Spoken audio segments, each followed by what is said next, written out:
2023년 봄, 강원도 강릉의 한 경찰서에서는 평온한 아침이 시작되고 있었습니다. 형사팀장으로 근무하는 박진호 씨는 50이 넘은 나이에도 여전히 현장 업무를 놓지 않는 베테랑 형사였습니다. 그는 25년 넘게 경찰로 일하면서 수많은 사건을 해결해왔고 지역 주민들 사이에서도 믿음직한 형사로 통하고 있었습니다. 그날도 여느 때와 다름없이 아침 일찍 출근하여 밀려있는 사건 서류들을 정리하고 있었는데 책상 위에 놓인 휴대전화가 울리기 시작했습니다.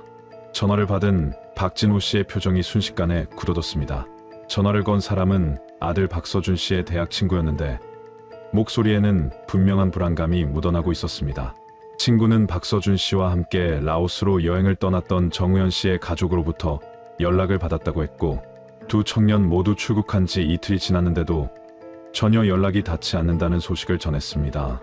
박진호 씨는 처음에는 단순히 여행지에서 통신이 원활하지 않아서 그럴 수도 있다고 생각했지만 곧 이상한 점들이 머릿속에 떠올랐습니다. 박서준 씨는 평소 부모님에게 꼬박꼬박 연락하는 성격이었고 특히 해외여행을 갈 때는 도착하자마자 무사히 도착했다는 메시지를 보내는 것이 습관이었습니다. 그런 아들이 이틀 동안 아무런 연락도 없다는 것은 분명히 무언가 잘못되었다는 신호였습니다. 박진호 씨는 즉시 아들의 휴대전화로 연락을 시도했지만 전화는 계속해서 꺼져 있거나 통화권 밖에 있다는 안내만 반복될 뿐이었습니다. 그는 메신저 애플리케이션으로도 메시지를 보내봤지만 메시지는 읽히지 않은 채 그대로 남아 있었습니다. 불안감이 점점 커지기 시작했습니다. 박진호 씨는 25년간 형사로 일하면서 수많은 실종 사건을 다뤄봤기 때문에 이런 상황이 얼마나 위험할 수 있는지 누구보다 잘 알고 있었습니다. 특히 최근 몇 년 사이 동남아시아 지역에서 발생하는 한국 청년들의 실종 사건들이 언론에 보도되면서 그 지역의 위험성에 대해서도 어느 정도 인지하고 있었습니다. 이야기 시작 전 구독과 좋아요는 영상 제작에 아주 큰 힘이 됩니다. 그는 즉시 사무실 컴퓨터를 켜고 아들의 출국 기록을 확인하기 시작했습니다. 출국 관리 시스템을 통해 확인한 결과 박서준 씨는 일주일 전 정우현 씨와 함께 인천국제공항을 통해 라오스 비엔티안행 항공편을 이용했다는 기록이 나왔습니다. 출국 목적란에는 관광이라고 기재되어 있었고 예상 체류 기간은 2주일로 되어 있었습니다. 박진호 씨는 아들이 출국하기 전날 밤에 보냈던 메시지를 다시 떠올렸습니다.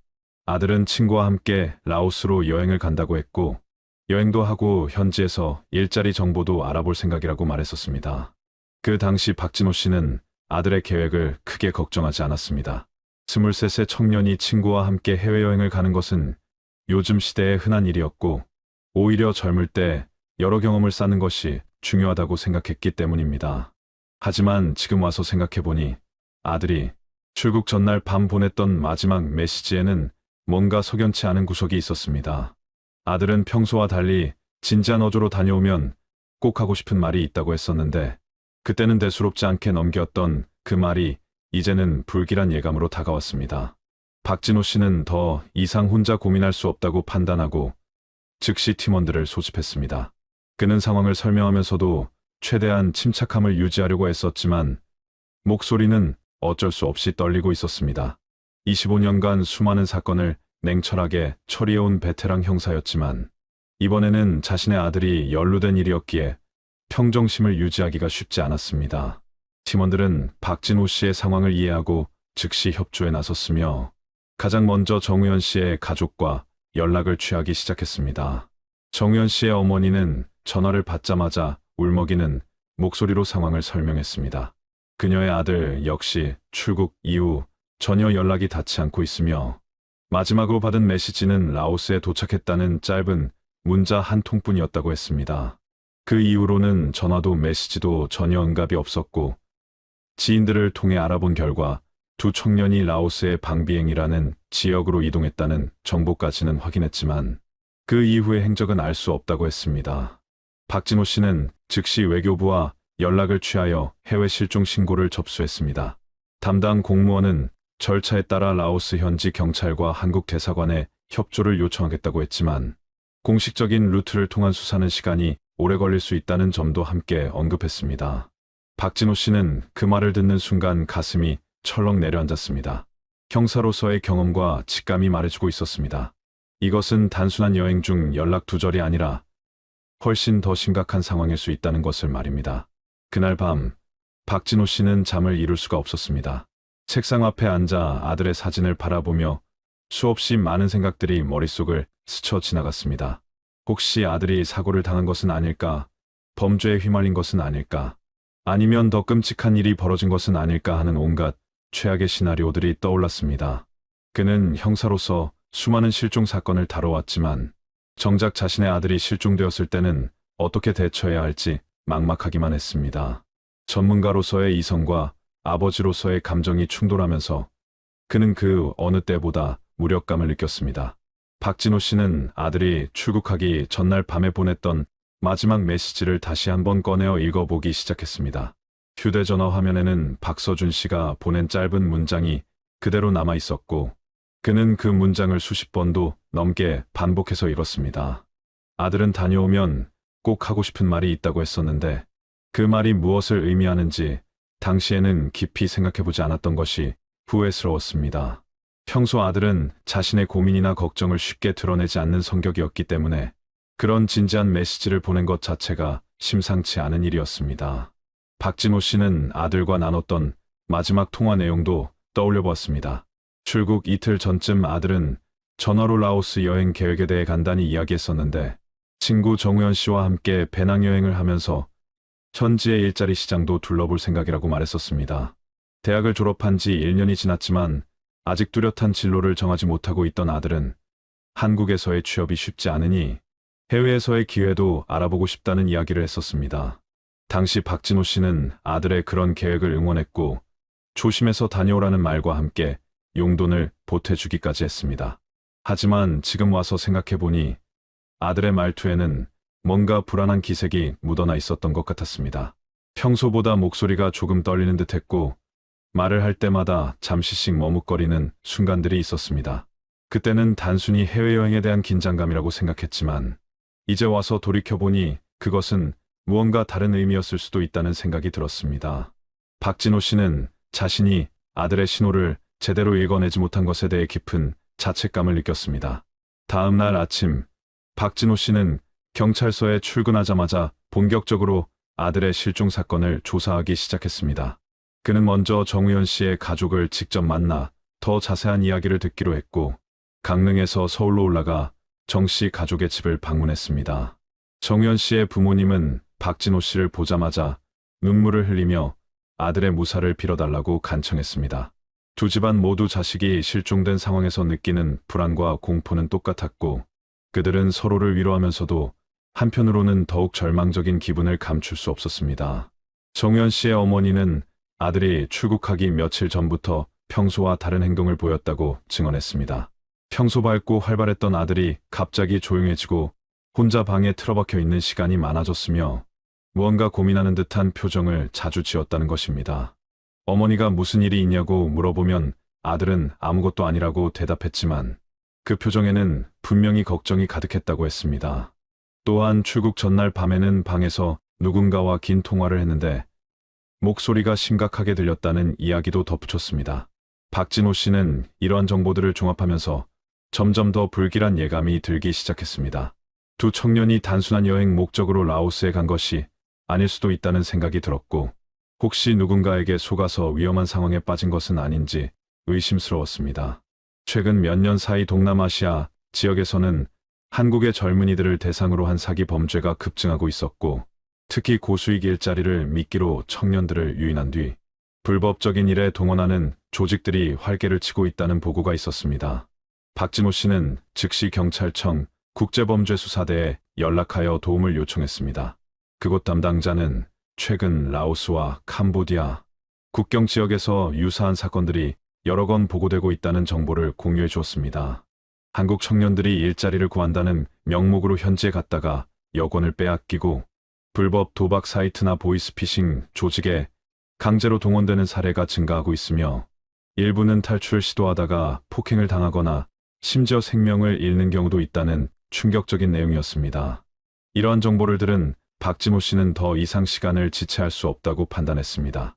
박진호 씨는 아들의 휴대전화 통화 기록을 확보하여 분석하기 시작했습니다. 출국 전 일주일간의 통화 기록을 살펴본 결과 평소 자주 연락하던 친구들 외에 낯선 번호들이 여러 개 발견되었습니다. 특히 출국 사흘 전부터는 특정 번호와의 통화가 잦았는데 그 번호는 국내 번호가 아니라 해외 번호로 확인되었습니다. 박진호 씨는 즉시 그 번호를 추적했고 그 번호가 라오스 현지에서 사용되는 번호라는 사실을 알아냈습니다. 더욱 놀라운 것은 아들의 메신저 애플리케이션 기록이었습니다. 박진호 씨는 통신사를 통해 백업된 메시지 내용을 확보할 수 있었는데 거기에는 누군가가 아들에게 라오스에서의 일자리를 소개하는 내용이 담겨 있었습니다. 그 사람은 한국어를 유창하게 구사했고 라오스의 호텔이나 리조트에서 한국인 관광객을 상대하는 직원을 모집한다며 월급이 상당히 높다고 유혹했습니다.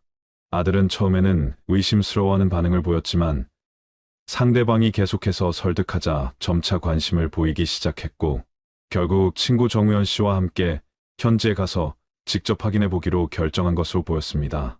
박진호 씨는 그 메시지를 읽으면서 분노와 자책감이 동시에 밀려왔습니다.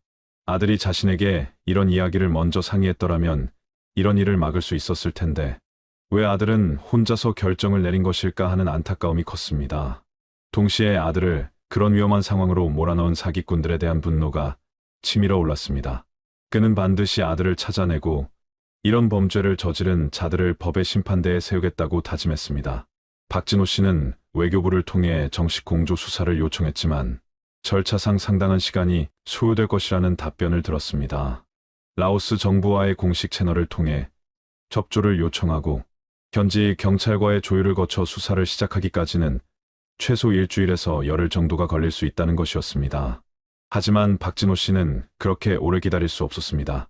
형사로서의 경험이 말해주고 있었는데 실종 사건에서 골든타임은 최초 72시간이며 그 시간이 지나면 생존 가능성이 급격히 떨어진다는 사실을 누구보다 잘 알고 있었습니다.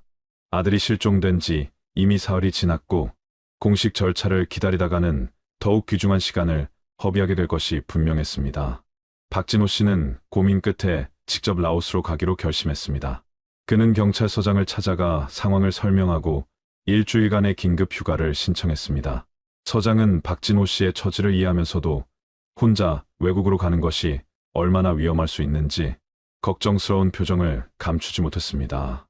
하지만 박진호 씨의 단호한 결심을 보고는 결국 휴가를 승인해 주었고 가능한 범위 내에서 도움을 주겠다고 약속했습니다.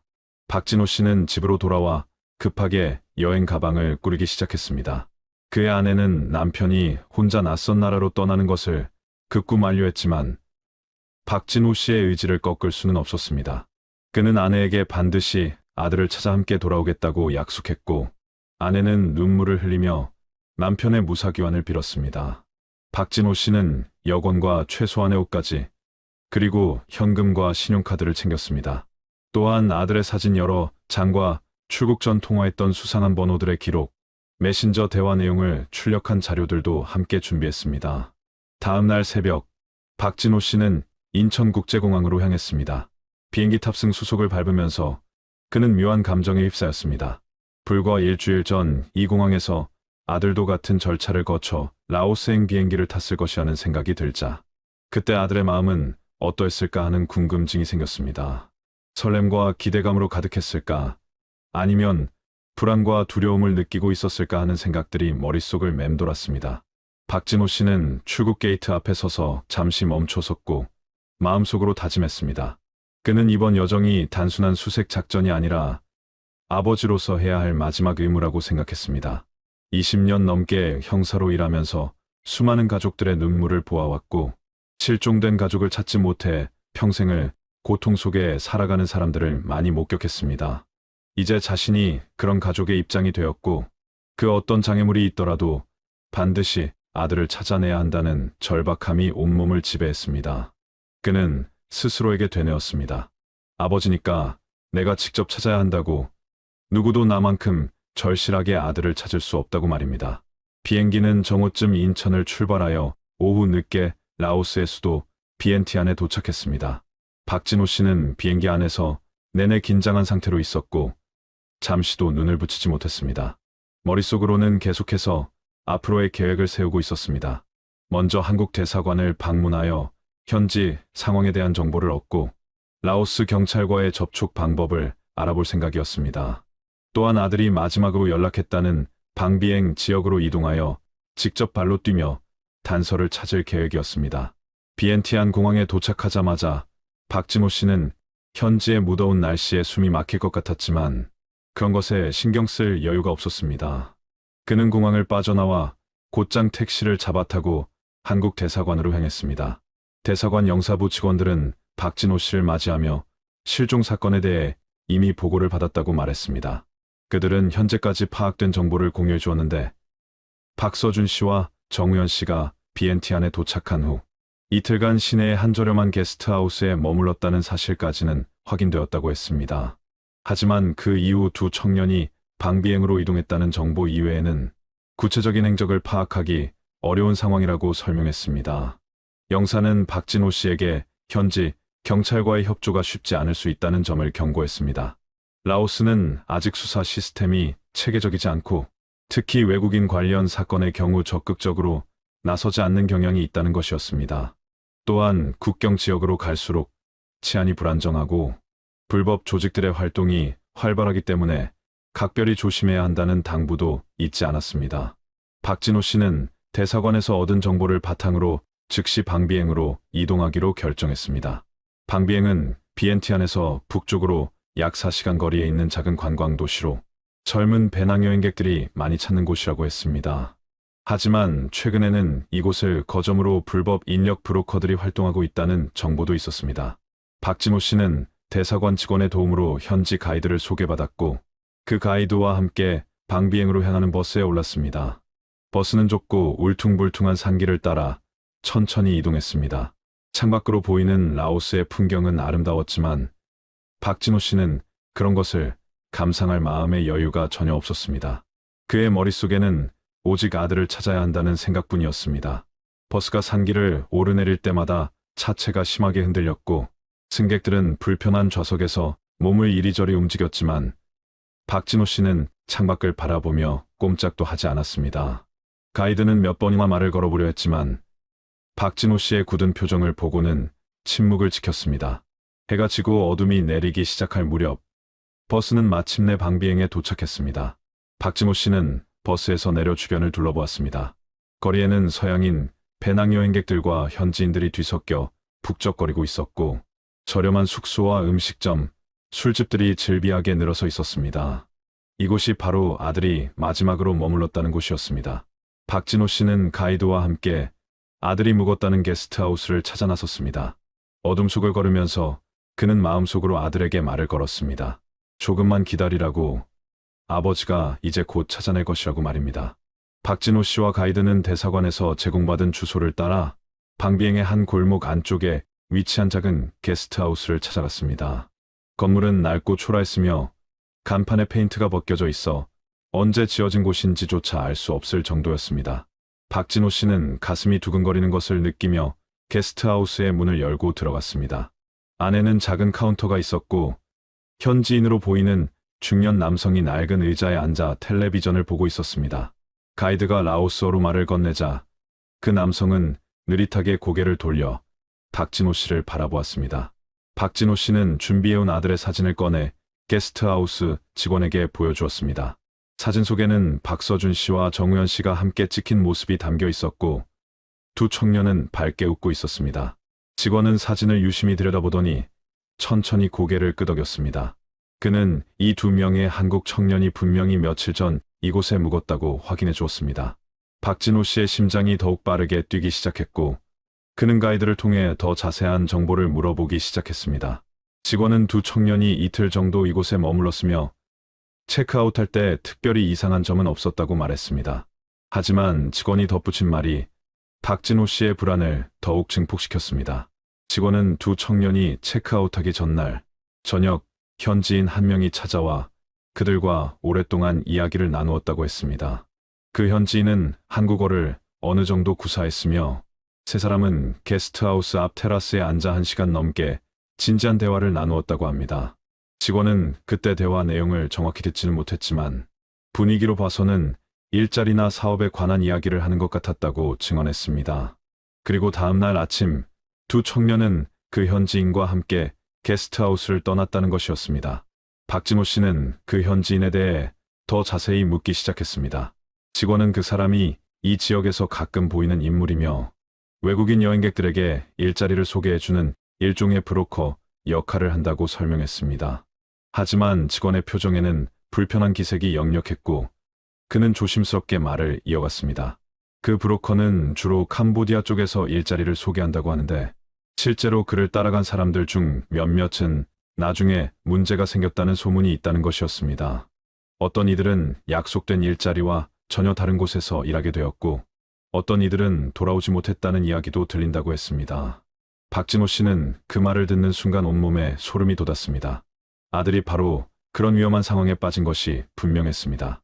그는 즉시 그 브로커에 대한 정보를 더 캐물었습니다. 이름이 무엇인지, 어디서 그를 찾을 수 있는지, 어떤 루트로 사람들을 데려가는지 등을 물었습니다. 하지만 직원은 고개를 저으며 자신도 그 사람에 대해 자세히 알지 못한다고 말했습니다. 다만 그 브로커가 가끔 이 근처 술집에 나타난다는 정보만 제공해 줄 수 있었고 박진호 씨는 곧바로 그 술집을 찾아가기로 결심했습니다. 가이드는 박진호 씨에게 조심하라고 당부했습니다. 이런 인력 브로커들은 대부분 조직과 연결되어 있고 자칫 잘못하면 위험한 상황에 처할 수 있다는 경고였습니다. 하지만 박진호 씨는 물러설 수 없었습니다. 아들의 행적을 추적할 수 있는 유일한 단서였고 이 기회를 놓치면 다시는 아들을 찾을 수 없을지도 모른다는 절박함이 그를 움직이게 했습니다. 두 사람은 게스트하우스 직원이 알려준 술집으로 향했고 그곳은 게스트하우스에서 걸어서 10분 정도 떨어진 거리에 있었습니다. 술집은 허름한 건물 1층에 위치해 있었고 안에서는 시끄러운 음악 소리와 사람들의 웃음소리가 흘러나오고 있었습니다. 박진호 씨는 술집 문을 열고 들어가 주변을 둘러보았습니다. 안에는 주로 현지인들과 몇몇 서양인 여행객들이 맥주를 마시며 담소를 나누고 있었습니다. 가이드는 바텐더에게 다가가 게스트하우스 직원이 말했던 브로커의 특징을 설명하며 그 사람을 아는지 물어보았습니다.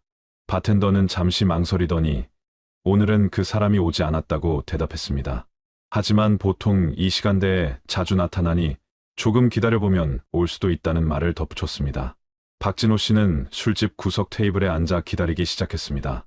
시간은 느리게 흘러갔고 1시간이 지나도 그 브로커는 나타나지 않았습니다. 박진호 씨는 초조함을 감추지 못하고 계속해서 시계를 확인했습니다. 가이드는 박진호 씨에게 오늘은 숙소로 돌아가서 쉬고 내일 다시 오는 것이 어떻겠냐고 제안했지만 박진호 씨는 고개를 저었습니다. 그는 단 1분이라도 허비하고 싶지 않았고 만약 그 브로커가 나타난다면 반드시 만나서 아들에 대한 정보를 얻어내야 했습니다. 밤이 깊어갈 무렵 술집 문이 열리며 한 남자가 들어왔습니다. 40대 중반으로 보이는 그 남자는 현지인 특유의 여유로운 걸음걸이로 바 카운터에 다가갔고 바텐더와 친근하게 인사를 나누었습니다. 가이드는 박진호 씨에게 눈짓으로 저 사람이 우리가 찾던 브로커일 가능성이 높다고 신호를 보냈습니다. 박진호 씨는 가슴이 두근거리는 것을 느끼며 자리에서 일어났습니다. 그는 가이드와 함께 그 남자에게 다가갔고 가이드가 라오스어로 말을 건넸습니다. 남자는 처음에는 경계하는 듯한 표정을 지었지만 한국에서 온 사람이라는 말을 듣자 표정이 조금 누그러졌습니다. 박진호 씨는 아들의 사진을 꺼내 그 남자에게 보여주었습니다. 남자는 사진을 보자마자 미세하게 표정이 변했습니다. 그는 분명히 이 두 청년을 기억하고 있었습니다. 박진호 씨는 가이드를 통해 그 남자에게 물었습니다. 이 두 청년을 아는지, 그들을 어디로 데려갔는지, 지금 그들이 어디 있는지 말입니다. 남자는 잠시 침묵하더니 조심스럽게 입을 열었습니다. 그는 이 두 청년을 며칠 전 만났으며 캄보디아에 있는 호텔에서 일자리를 구할 수 있다고 소개해 주었다고 인정했습니다. 두 청년은 그 제안을 받아들였고 자신과 함께 국경을 넘어 캄보디아로 갔다는 것이었습니다. 하지만 남자가 덧붙인 말은 박진호 씨에게 충격으로 다가왔습니다. 남자는 두 청년을 캄보디아의 한 도시까지만 데려다 주었고 그곳에서 다른 사람에게 인계했다고 했습니다. 그 이후의 일은 자신도 모르며 자신은 단지 중간에서 소개만 해준 것일 뿐이라고 발뺌했습니다. 박진호 씨는 분노가 치밀어 올랐지만 참았습니다. 그는 냉정함을 유지하며 그 남자에게 계속 질문했습니다. 두 청년을 누구에게 인계했는지, 그 사람은 어디서 찾을 수 있는지, 정확히 어느 도시로 갔는지 물었습니다. 남자는 여전히 머뭇거렸지만 박진호 씨의 절박한 눈빛을 보고는 결국 입을 열었습니다. 그는 캄보디아 프놈펜 근처라고만 말했고 더 이상의 정보는 자신도 모른다고 주장했습니다.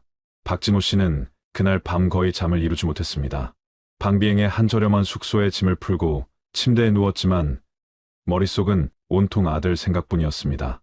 브로커로부터 얻어낸 정보는 단편적이었지만 적어도 아들이 캄보디아로 넘어갔다는 사실만은 확실해졌습니다. 박진호 씨는 어둠 속에서 천장을 바라보며 다음 계획을 세웠습니다. 이제 라오스에서 더 이상 얻을 정보가 없다면 즉시 캄보디아로 이동해야 했습니다. 하지만 국경을 넘는 것도 쉬운 일이 아니었고 캄보디아에 도착한다 해도 광활한 땅에서 아들을 찾는 것은 마치 바늘 찾기와 같을 것이라는 불안감이 엄습했습니다. 다음 날 아침 일찍 박진호 씨는 가이드와 함께 라오스와 캄보디아 국경 지역으로 향했습니다. 가이드는 국경 부근에 있는 출입국 관리소에 아는 사람이 있다며 혹시 두 청년이 국경을 넘었다는 기록이 있는지 확인해 볼 수 있다고 제안했습니다. 두 사람은 방비행에서 다시 버스를 타고 남쪽으로 이동하기 시작했고 험한 산길을 따라 여러 시간을 달렸습니다. 창밖으로는 울창한 정글과 작은 마을들이 스쳐 지나갔지만 박진호 씨는 그런 풍경에 전혀 관심이 없었습니다. 그의 머릿속에는 오직 하나의 생각만이 맴돌고 있었습니다. 아들이 과연 무사한지, 지금 어떤 상황에 처해 있는지 알 수 없다는 것이 그를 미치게 만들었습니다. 국경 지역에 도착한 박진호 씨는 가이드의 안내를 따라 출입국 관리소를 찾아갔습니다. 그곳은 허름한 건물로 몇 명의 공무원들이 느긋하게 업무를 보고 있었습니다. 가이드는 자신의 지인을 만나 사정을 설명했고 그 공무원은 컴퓨터를 뒤져가며 최근 일주일간의 출국 기록을 확인하기 시작했습니다. 한참을 기다린 끝에 그 공무원은 박진호 씨에게 중요한 정보를 제공해 주었습니다. 약 사흘 전 한국 여권을 소지한 2명의 젊은 남성이 이 국경을 통해 캄보디아로 넘어갔다는 기록이 있다는 것이었습니다. 여권 번호를 확인한 결과 그들이 바로 박서준 씨와 정우현 씨임이 확인되었습니다. 박진호 씨는 그 순간 안도감과 동시에 더 큰 불안감을 느꼈습니다. 아들이 실제로 국경을 넘었다는 사실이 확인된 것은 다행이었지만 이제 수색 범위가 캄보디아 전역으로 확대되었다는 의미이기도 했습니다. 공무원은 추가로 국경 부근의 감시 카메라 영상도 확인해 주었고 그렇다지만 두 청년이 국경을 넘는 모습이 담긴 영상을 찾아냈습니다. 영상 속에서 박서준 씨와 정우현 씨는 큰 배낭을 메고 있었고 그들 옆에는 현지인으로 보이는 2명의 남자가 함께 걷고 있었습니다. 박진호 씨는 그 영상을 몇 번이고 반복해서 보았습니다. 아들의 뒷모습이 점점 멀어지며 카메라 화면에서 사라지는 순간 그는 가슴이 찢어지는 듯한 아픔을 느꼈습니다. 박진호 씨는 더 이상 망설일 수 없다고 판단하고 즉시 캄보디아로 넘어가기로 결심했습니다. 가이드는 자신은 라오스를 벗어날 수 없다며 미안해했지만 대신 캄보디아 쪽에 있는 동료 가이드를 소개해 주겠다고 약속했습니다. 박진호 씨는 가이드에게 감사를 표하고 국경을 넘어 캄보디아로 들어갔습니다. 입국 심사를 마치고 캄보디아 땅을 밟는 순간 그는 이제 정말로 낯선 땅에 혼자 남겨졌다는 실감이 들었습니다. 주변에는 캄보디아어와 영어가 뒤섞여 들렸고 낯선 화폐와 문화가 그를 압도했지만 그는 물러설 수 없었습니다. 국경에서 프놈펜까지는 다시 여러 시간의 이동이 필요했습니다. 박진호 씨는 국경 근처에서 프놈펜행 버스를 탔고 그 버스는 먼지투성이 도로를 따라 천천히 움직였습니다. 캄보디아의 시골 풍경은 라오스와 비슷하면서도 달랐습니다. 논밭과 작은 마을들이 이어졌고 가끔씩 불교, 사원의 황금빛 지붕이 햇빛에 반짝였습니다. 하지만 박진호 씨에게 이 모든 것은 그저 지나가는 배경에 불과했습니다. 그는 버스 안에서 휴대전화를 꺼내 한국에 있는 아내에게 메시지를 보냈습니다. 지금 캄보디아에 도착했으며 아들의 행적을 계속 추적하고 있다는 내용이었습니다. 아내로부터는 곧 답장이 왔고 그녀는 남편의 건강을 걱정하며 부디 조심하라는 당부를 잊지 않았습니다. 해가 뉘엿뉘엿 기울어갈 무렵 버스는 마침내 프놈펜에 도착했습니다. 캄보디아의 수도인 프놈펜은 생각보다 큰 도시였고 거리에는 수많은 오토바이와 자동차들이 정신없이 오가고 있었습니다. 박진호 씨는 버스 터미널에서 내려 주변을 둘러보았습니다. 이 거대한 도시 어딘가에 아들이 있을 것이라는 생각이 들자 막막함이 밀려왔습니다. 그는 먼저 한국 대사관을 찾아가기로 했고 택시를 잡아 타고 대사관으로 향했습니다. 택시 안에서 그는 창밖을 바라보며 지나가는 사람들의 얼굴을 하나하나 살펴보았습니다. 혹시 그 중에 아들이 있지는 않을까 하는 헛된 희망을 품으면서 말입니다. 캄보디아 주재 한국 대사관은 프놈펜 시내 중심부에 위치해 있었습니다. 박진호 씨는 대사관 문을 열고 들어가 영사부를 찾았고 담당 직원에게 자신의 상황을 설명하기 시작했습니다. 직원은 이미 라오스 대사관으로부터 관련 정보를 전달받았다고 하면서 캄보디아 현지 경찰과도 협조 체계를 구축하고 있다고 설명했습니다.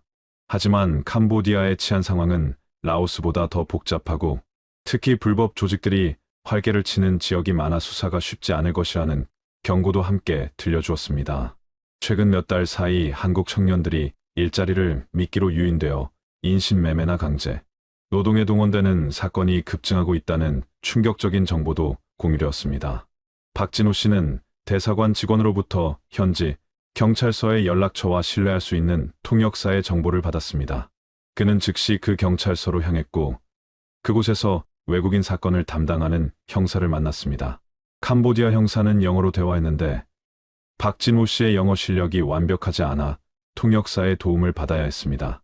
형사는 박진호 씨의 이야기를 듣더니 고개를 끄덕이며 최근 이런 유해 사건이 빈번하게 발생하고 있다고 확인해 주었습니다. 그는 특히 프놈펜 외곽의 빈민가 지역에 불법 조직들이 은신처를 마련하고 있으며 그곳에서 외국인들을 감금하고 강제 노동을 시키는 경우가 많다고 설명했습니다. 형사는 박진호 씨에게 몇 가지 사진을 보여주었습니다. 최근 단속 과정에서 확보한 불법 작업장들의 모습이었는데 좁고 어두운 방에 여러 명의 사람들이 컴퓨터 앞에 앉아 무언가를 하고 있는 모습이 담겨 있었습니다. 형사는 이들이 주로 불법 온라인 도박 사이트를 운영하거나 보이스피싱 조직의 일원으로 활동하도록 강요받는다고 설명했습니다. 희생자들은 대부분 젊은 외국인들이었고 높은 급여를 약속받고 왔다가 여권을 빼앗기고 사실상 감금 상태에서 일하게 된다는 것이었습니다. 박진호 씨는 그 사진들을 보며 아들도 저런 곳에 갇혀 있을지 모른다는 생각에 온몸에 소름이 돋았습니다. 캄보디아 형사는 박진호 씨에게 최근 프놈펜 외곽의 한 빈민가 지역에서 수상한 활동이 포착되었다는 정보를 공유했습니다. 그곳은 도시 변두리에 위치한 낙후된 지역으로 허름한 건물들이 밀집해 있고 치안이 매우 불안정한 곳이라고 했습니다. 경찰은 며칠 전부터 그 지역의 한 건물을 감시하고 있었는데 여러 명의 외국인들이 그곳에 출입하는 모습이 목격되었고 특히 밤낮으로 건물 안에서 불빛이 새어나오는 것으로 보아 무언가 지속적인 작업이 이루어지고 있는 것으로 추정된다고 설명했습니다. 형사는 곧 그 건물에 대한 단속을 계획하고 있으며 박진호 씨가 원한다면 함께 동행할 수 있다고 제안했습니다. 박진호 씨는 주저없이 동행하겠다고 답했습니다. 비록 그곳에 아들이 있다는 확실한 증거는 없었지만 조금이라도 가능성이 있다면 놓칠 수 없었습니다. 형사는 이틀 후 새벽에 단속 작전을 실행할 계획이며 그때까지 기다려야 한다고 말했습니다. 박진호 씨는 이틀을 기다리는 것조차 견디기 힘들었지만 경찰의 공식 작전에 협조하는 것이 가장 안전하고 효과적인 방법이라는 것을 알고 있었습니다. 그는 프놈펜 시내의 한 저렴한 호텔에 체크인하고 그곳에서 작전 날짜를 기다리기 시작했습니다. 그 이틀 동안 박진호 씨는 가만히 앉아서 기다릴 수만은 없었습니다. 그는 통역사와 함께 프놈펜 곳곳을 돌아다니며 아들의 사진을 보여주고 정보를 수집하기 시작했습니다. 한인 식당과 가게들을 방문하여 혹시 이런 청년들을 본 적이 있는지 물어보았고 현지에서 오래 살아온 교민들에게도 조언을 구했습니다. 한 교민은 최근 몇 달 사이 실종되는 한국 청년들이 급증하고 있으며 대부분 일자리 제안을 받고 왔다가 연락이 끊긴다고 증언했습니다. 또 다른 교민은 그런 조직들이 매우 조직적이고 잔인하게 운영되며 탈출을 시도하다가 심각한 폭행을 당하거나 심지어 목숨을 잃는 경우도 있다는 무서운 이야기를 들려주었습니다. 박진호 씨는 프놈펜의 거리를 걸으면서 끊임없이 주변을 살폈습니다. 지나가는 젊은 동양인들의 얼굴을 하나하나 확인했고 혹시 아들이 아닌지 2번, 3번 쳐다보곤 했습니다. 밤이 되어 호텔로 돌아와서도 그는 잠을 이루지 못했습니다. 침대에 누워 천장을 바라보며 아들이 지금 어떤 상황에 처해 있을지 상상하면 가슴이 찢어지는 듯한 고통이 밀려왔습니다. 혹시 아들이 배고픔에 시달리고 있지는 않을까? 폭행을 당하고 있지는 않을까? 아니면 이미 돌이킬 수 없는 일이 벌어진 것은 아닐까 하는 최악의 시나리오들이 머릿속을 떠나지 않았습니다. 단속 작전 전날 밤, 박진호 씨는 캄보디아 형사로부터 전화를 받았습니다. 형사는 작전이 예정대로 내일 새벽 5시에 진행될 것이며 박진호 씨는 새벽 4시 30분까지 경찰서 앞으로 오면 된다고 알려주었습니다. 또한 작전 중에는 반드시 경찰의 지시를 따라야 하며 어떤 경우에도 단독 행동을 해서는 안 된다는 당부를 잊지 않았습니다. 박진호 씨는 전화를 끊고 알람을 새벽 3시로 맞추었습니다. 그날 밤도 역시 잠을 제대로 이루지 못했고 계속해서 시계를 확인하며 시간이 빨리 지나가기를 기다렸습니다. 새벽 3시, 알람이 울리기도 전에 박진호 씨는 이미 깨어 있었습니다. 그는 서둘러 옷을 입고 간단한 세면을 마친 후 호텔을 나섰습니다. 새벽에 푸놈팽거리는 고요했고 가로등, 불빛만이 적막한 도로를 비추고 있었습니다. 그는 택시를 잡아타고 경찰서로 향했고 약속 시간보다 조금 일찍 도착했습니다. 경찰서 앞에는 이미 여러 대의 경찰 차량이 대기하고 있었고 무장한 경찰관들이 작전 준비를 하고 있었습니다. 캄보디아 형사는 박진호 씨를 보자 다가와 악수를 청했고 오늘 작전에서 좋은 결과가 있기를 바란다는 말을 건넸습니다. 새벽 5시 정각, 경찰 차량 행렬이 출발했습니다. 박진호 씨는 형사와 함께 한 차량에 탑승했고 차량들은 푸놈펜 외곽의 빈민가 지역을 향해 달리기 시작했습니다. 도시의 중심부를 벗어나자 도로 상태가 점점 나빠졌고 주변의 건물들도 점점 더 낡고 황폐해졌습니다. 약 30분을 달린 끝에 차량들은 목적지 근처에서 멈춰섰고 경찰관들은 조용히 차에서 내려 대응을 갖추기 시작했습니다. 형사는 박진호 씨에게 작전이 진행되는 동안 차 안에서 대기하라고 지시했고 상황이 안전해지면 그때 들어가도 된다고 말했습니다. 박진호 씨는 차 안에서 긴장한 채로 경찰관들의 움직임을 지켜보았습니다.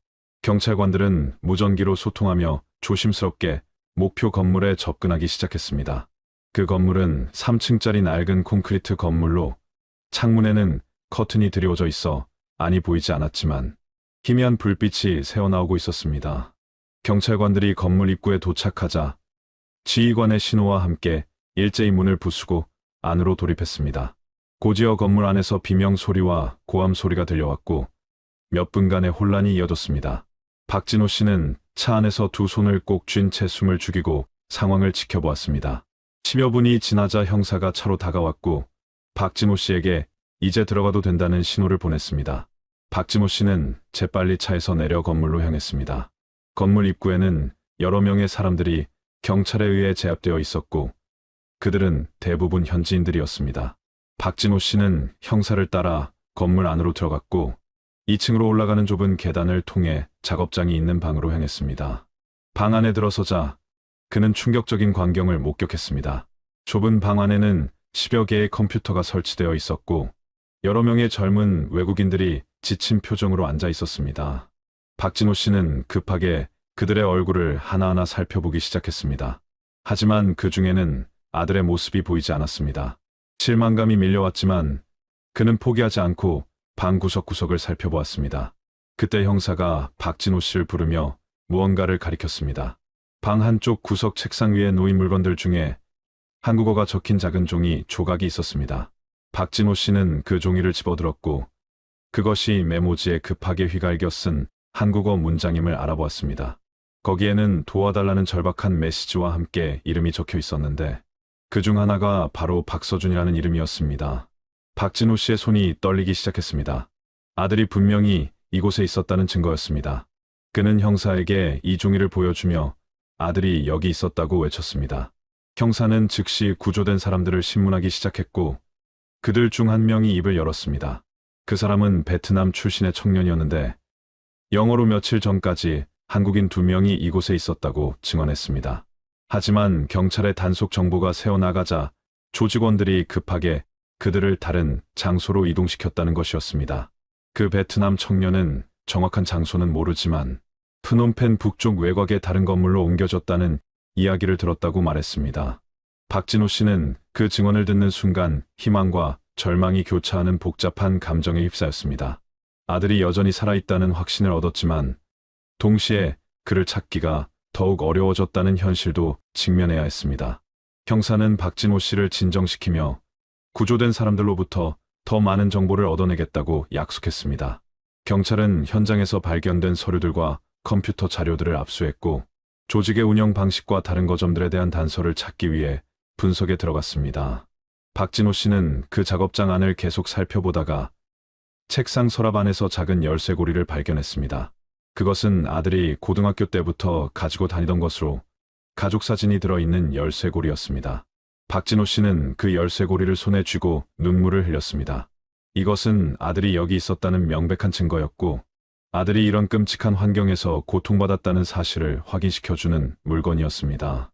그는 열쇠고리를 가슴에 꼭 안고 마음속으로 아들에게 말했습니다. 조금만 더 기다리라고, 아버지가 반드시 찾아낼 것이라고 다짐했습니다. 형사는 박진호 씨의 어깨를 두드리며 위로했고 이제 더욱 적극적으로 수사를 진행하겠다고 약속했습니다. 구조된 사람들 중에는 한국인은 없었지만 그들은 모두 비슷한 방식으로 속아서 이곳에 오게 되었고 여권을 빼앗긴 채 강제로 일을 해야 했다고 증언했습니다. 경찰서로 돌아온 후 형사는 압수한 자료들을 분석하기 시작했고 그 과정에서 중요한 단서를 발견했습니다.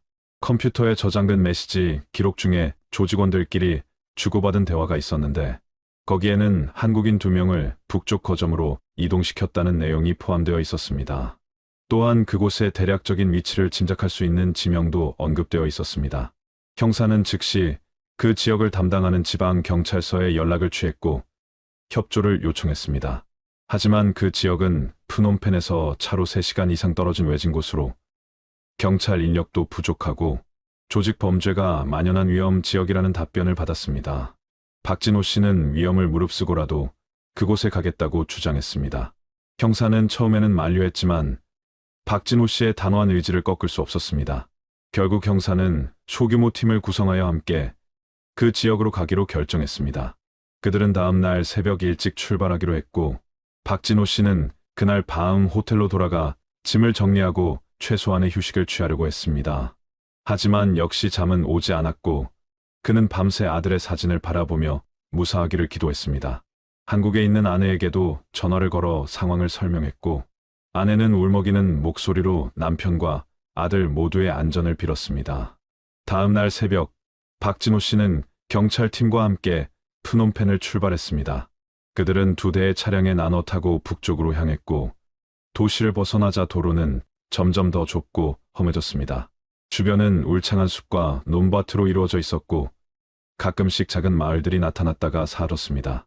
3시간 넘게 달린 끝에 그들은 목적지 근처의 한 작은 마을에 도착했습니다. 현지 경찰서에서 나온 몇 명의 경찰관들이 그들을 맞이했고 함께 작전 계획을 논의하기 시작했습니다. 현지 경찰관은 의심되는 건물이 마을에서 약 10km 떨어진 외딴 곳에 있다고 설명했습니다. 그 건물은 원래 폐공장이었는데 몇 달 전부터 정체불명의 사람들이 드나들기 시작했고 밤낮으로 불빛이 켜져 있으며 외부인의 접근을 철저히 차단하고 있다는 것이었습니다. 마을 주민들도 그곳을 두려워하며 가까이 가지 않으려 한다고 덧붙였습니다. 경찰팀은 신중하게 접근 방법을 계획했고 오후 늦게 해가 지기 시작할 무렵 그 건물로 향하기로 했습니다. 박진호 씨는 초조하게 시간을 보냈고 매 순간이 영원처럼 느껴졌습니다. 그는 계속해서 아들의 열쇠고리를 만지작거리며 곧 아들을 만날 수 있을 것이라는 희망을 놓지 않으려 했었습니다. 해가 서쪽으로 기울어 황혼이 내리기 시작할 무렵 경찰팀은 출발했습니다. 그들은 차량을 건물에서 약 1km 떨어진 곳에 세워두고 도보로 조용히 접근하기로 했습니다. 울창한 숲길을 따라 걸으며 박진호 씨는 긴장으로 심장이 터질 듯 했습니다. 20여 분을 걸은 끝에 그들은 숲 사이로 낡은 공장 건물이 보이는 지점에 도착했습니다. 건물은 3층짜리 콘크리트 구조물로 창문은 대부분 철창으로 가려져 있었고 출입구에는 경비원으로 보이는 사람들이 서 있었습니다. 경찰 지휘관은 무전기로 팀원들에게 지시를 내렸고 작전이 시작되었습니다. 경찰관들은 신속하게 건물을 포위했고 지휘관의 신호와 함께 일제히 진입했습니다. 출입구의 경비원들은 저항했지만 순식간에 제압되었습니다. 박진호 씨는 형사와 함께 건물 안으로 들어갔고 좁고 어두운 복도를 따라 안쪽으로 이동했습니다. 건물 안에서는 비명 소리와 고함 소리가 들려왔고 여러 명의 사람들이 혼란스럽게 뛰어다니고 있었습니다. 경찰은 조직원들을 제압하면서 동시에 감금된 사람들을 찾기 시작했습니다. 2층으로 올라가자 여러 개의 방문이 밖에서 자물쇠로 잠겨 있는 것이 보였습니다. 경찰관들이 자물쇠를 부수고 방문을 열자 안에서는 수척한 얼굴의 젊은이들이 겁에 질린 표정으로 서 있었습니다. 박진호 씨는 급하게 그들의 얼굴을 살펴보기 시작했습니다. 첫 번째 방에는 동남아시아 출신으로 보이는 사람들이 있었고 두 번째 방도 마찬가지였습니다. 박진호 씨의 불안감이 커져갔지만 그는 포기하지 않고 계속 방들을 확인했습니다. 세 번째 방문을 열었을 때 그의 눈에 익숙한 뒷모습이 들어왔습니다. 창가에 등을 돌리고 서 있는 젊은 남성이었는데 그 실루엣이 너무나 익숙했습니다. 박진호 씨는 떨리는 목소리로 이름을 불렀습니다. 그 순간 창가에 서 있던 사람이 천천히 돌아섰습니다. 그것은 정우현 씨였습니다.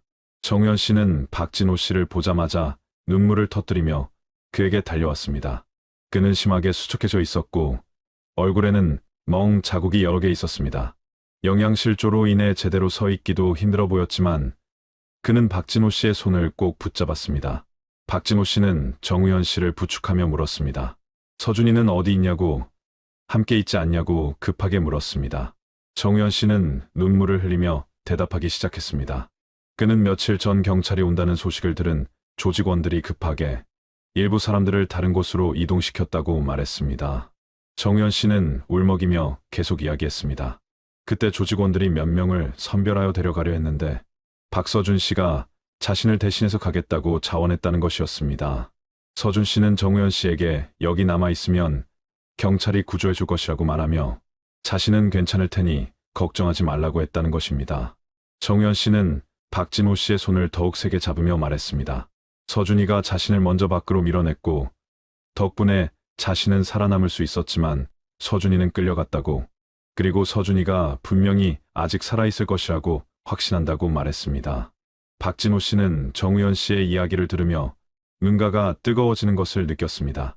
아들이 친구를 살리기 위해 자신을 희생했다는 사실에 자랑스러움과 동시에 깊은 슬픔이 밀려왔습니다. 그는 정우현 씨를 다독이며 서준이가 어디로 끌려갔는지 아느냐고 물었습니다. 정우현 씨는 정확한 장소는 모르지만 조직원들이 대화하는 것을 엿듣고는 캄보디아 북부 국경지대라는 말을 들었다고 증언했습니다. 태국과 가까운 변두리 지역으로, 그곳에는 조직의 또 다른 거점이 있다는 이야기였습니다. 또한 그곳은 경찰의 감시가 거의 닿지 않는 오지이며 탈출이 거의 불가능한 곳이라는 무서운 정보도 함께 전했습니다. 박진호 씨는 즉시 캄보디아 형사에게 이 정보를 전달했습니다. 형사는 정우현 씨를 더 자세히 신문했고 조직원들이 언급했던 지명과 특징들을 종합하여 대략적인 위치를 파악하기 시작했습니다. 현장에서 압수한 조직원들의 휴대전화에서도 단서를 찾았고 메시지 기록과 위치 정보를 분석한 결과 캄보디아 북부의 한 국경 마을 근처에 또 다른 거점이 있다는 사실이 확인되었습니다.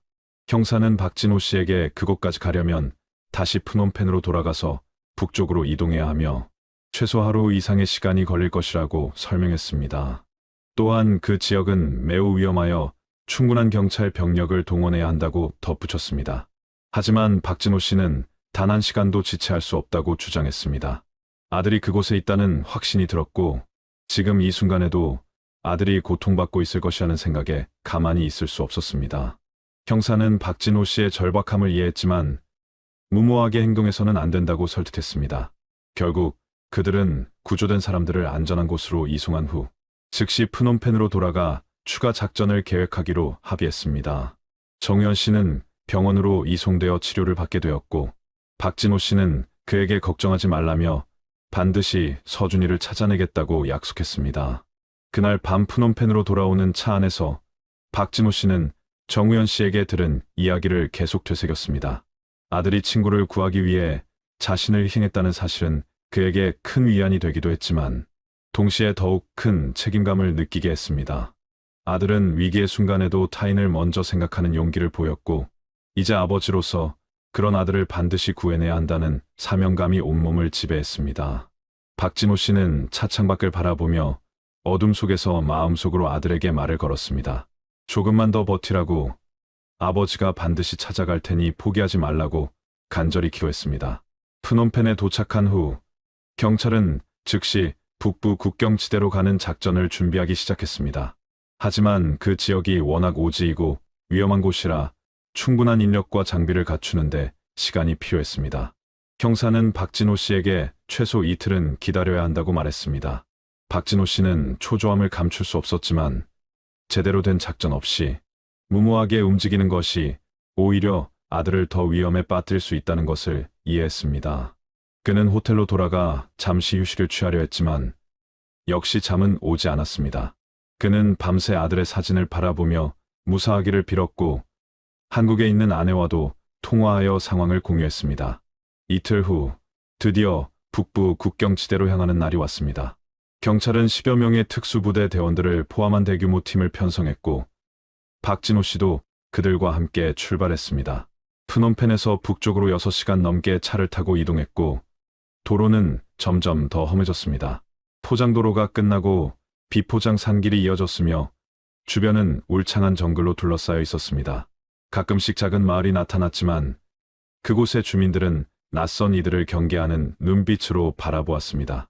경찰 지휘관은 이 지역이 정부의 통제가 거의 미치지 않는 곳이며 각종 불법 조직들이 활동하는 곳이라고 설명했습니다. 목적지에 가까워질수록 박진호 씨의 심장은 더욱 빠르게 뛰었습니다.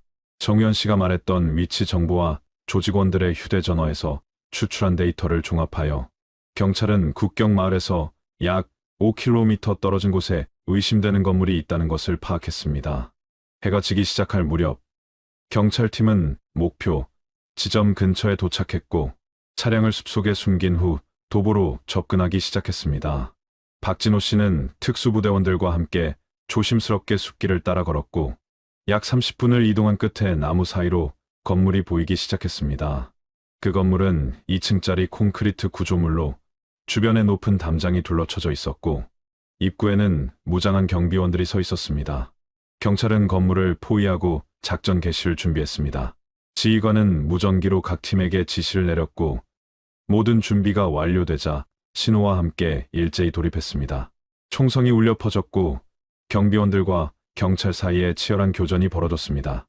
박진호 씨는 형사와 함께 건물 뒤편으로 이동했고 특수부대원들이 출입구를 장악하는 순간 건물 안으로 들어갔습니다.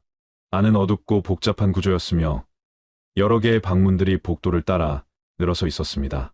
경찰관들이 하나씩 방문을 열며 안을 확인하기 시작했습니다. 여러 방에서 수척한 얼굴의 사람들이 발견되었고 그들은 모두 겁에 질린 표정으로 구석에 웅크리고 있었습니다. 박진호 씨는 급하게 방들을 돌아다니며 아들을 찾았지만 첫 번째 층에서는 아들을 찾을 수 없었습니다. 그는 2층으로 올라가는 계단을 발견했고 형사와 함께 조심스럽게 올라갔습니다. 2층 복도는 더욱 좁고 어두웠으며 끝쪽에 작은 방 하나가 있었습니다. 그 방문에는 무거운 자물쇠가 걸려 있었고 안에서는 희미한 신음소리가 들려왔습니다. 경찰관이 자물쇠를 부수고 방문을 열었습니다. 아는 거에 창문도 없는 작은 방이었고 구석에 누군가 써져 있는 모습이 보였습니다. 박진호 씨는 급하게 그 사람에게 다가갔고 손전등을 비춰 얼굴을 확인했습니다. 얼굴은 상처투성이었고 심하게 수축해져 있었지만 그 얼굴은 분명히 아들 박서준 씨였습니다. 박진호 씨는 떨리는 손으로 아들의 얼굴을 어루만졌고 아들의 이름을 불렀습니다. 서준 씨는 희미하게 눈을 뜨며 아버지를 바라보았고 힘겹게 미소를 지었습니다. 그는 작은 목소리로 아버지가 올 줄 알았다고 기다리고 있었다고 말했습니다. 박진호 씨는 그 순간 참았던 눈물이 터져 나왔고 아들을 꼭 껴안으며 늦어서 미안하다고 이제 괜찮다고 반복해서 말했습니다. 박진호 씨는 아들을 조심스럽게 일으켜 세우려 했지만 서준 씨는 너무 약해져서 혼자 걸을 수조차 없는 상태였습니다. 그는 며칠간 제대로 된 음식도 물도 받지 못했고 조직원들에게 수차례 폭행을 당해 몸 곳곳에 상처가 있었습니다. 박진호 씨는 형사에게 도움을 요청했고 함께 아들을 부축하여 건물 밖으로 나왔습니다. 밖에서는 이미 많은 사람들이 구조되어 경찰의 보호를 받고 있었고 조직원들은 모두 체포되어 경찰 차량에 실려가고 있었습니다. 박진호 씨는 아들을 응급의료진에게 인계했고 의료진은 즉시 응급처치를 시작했습니다.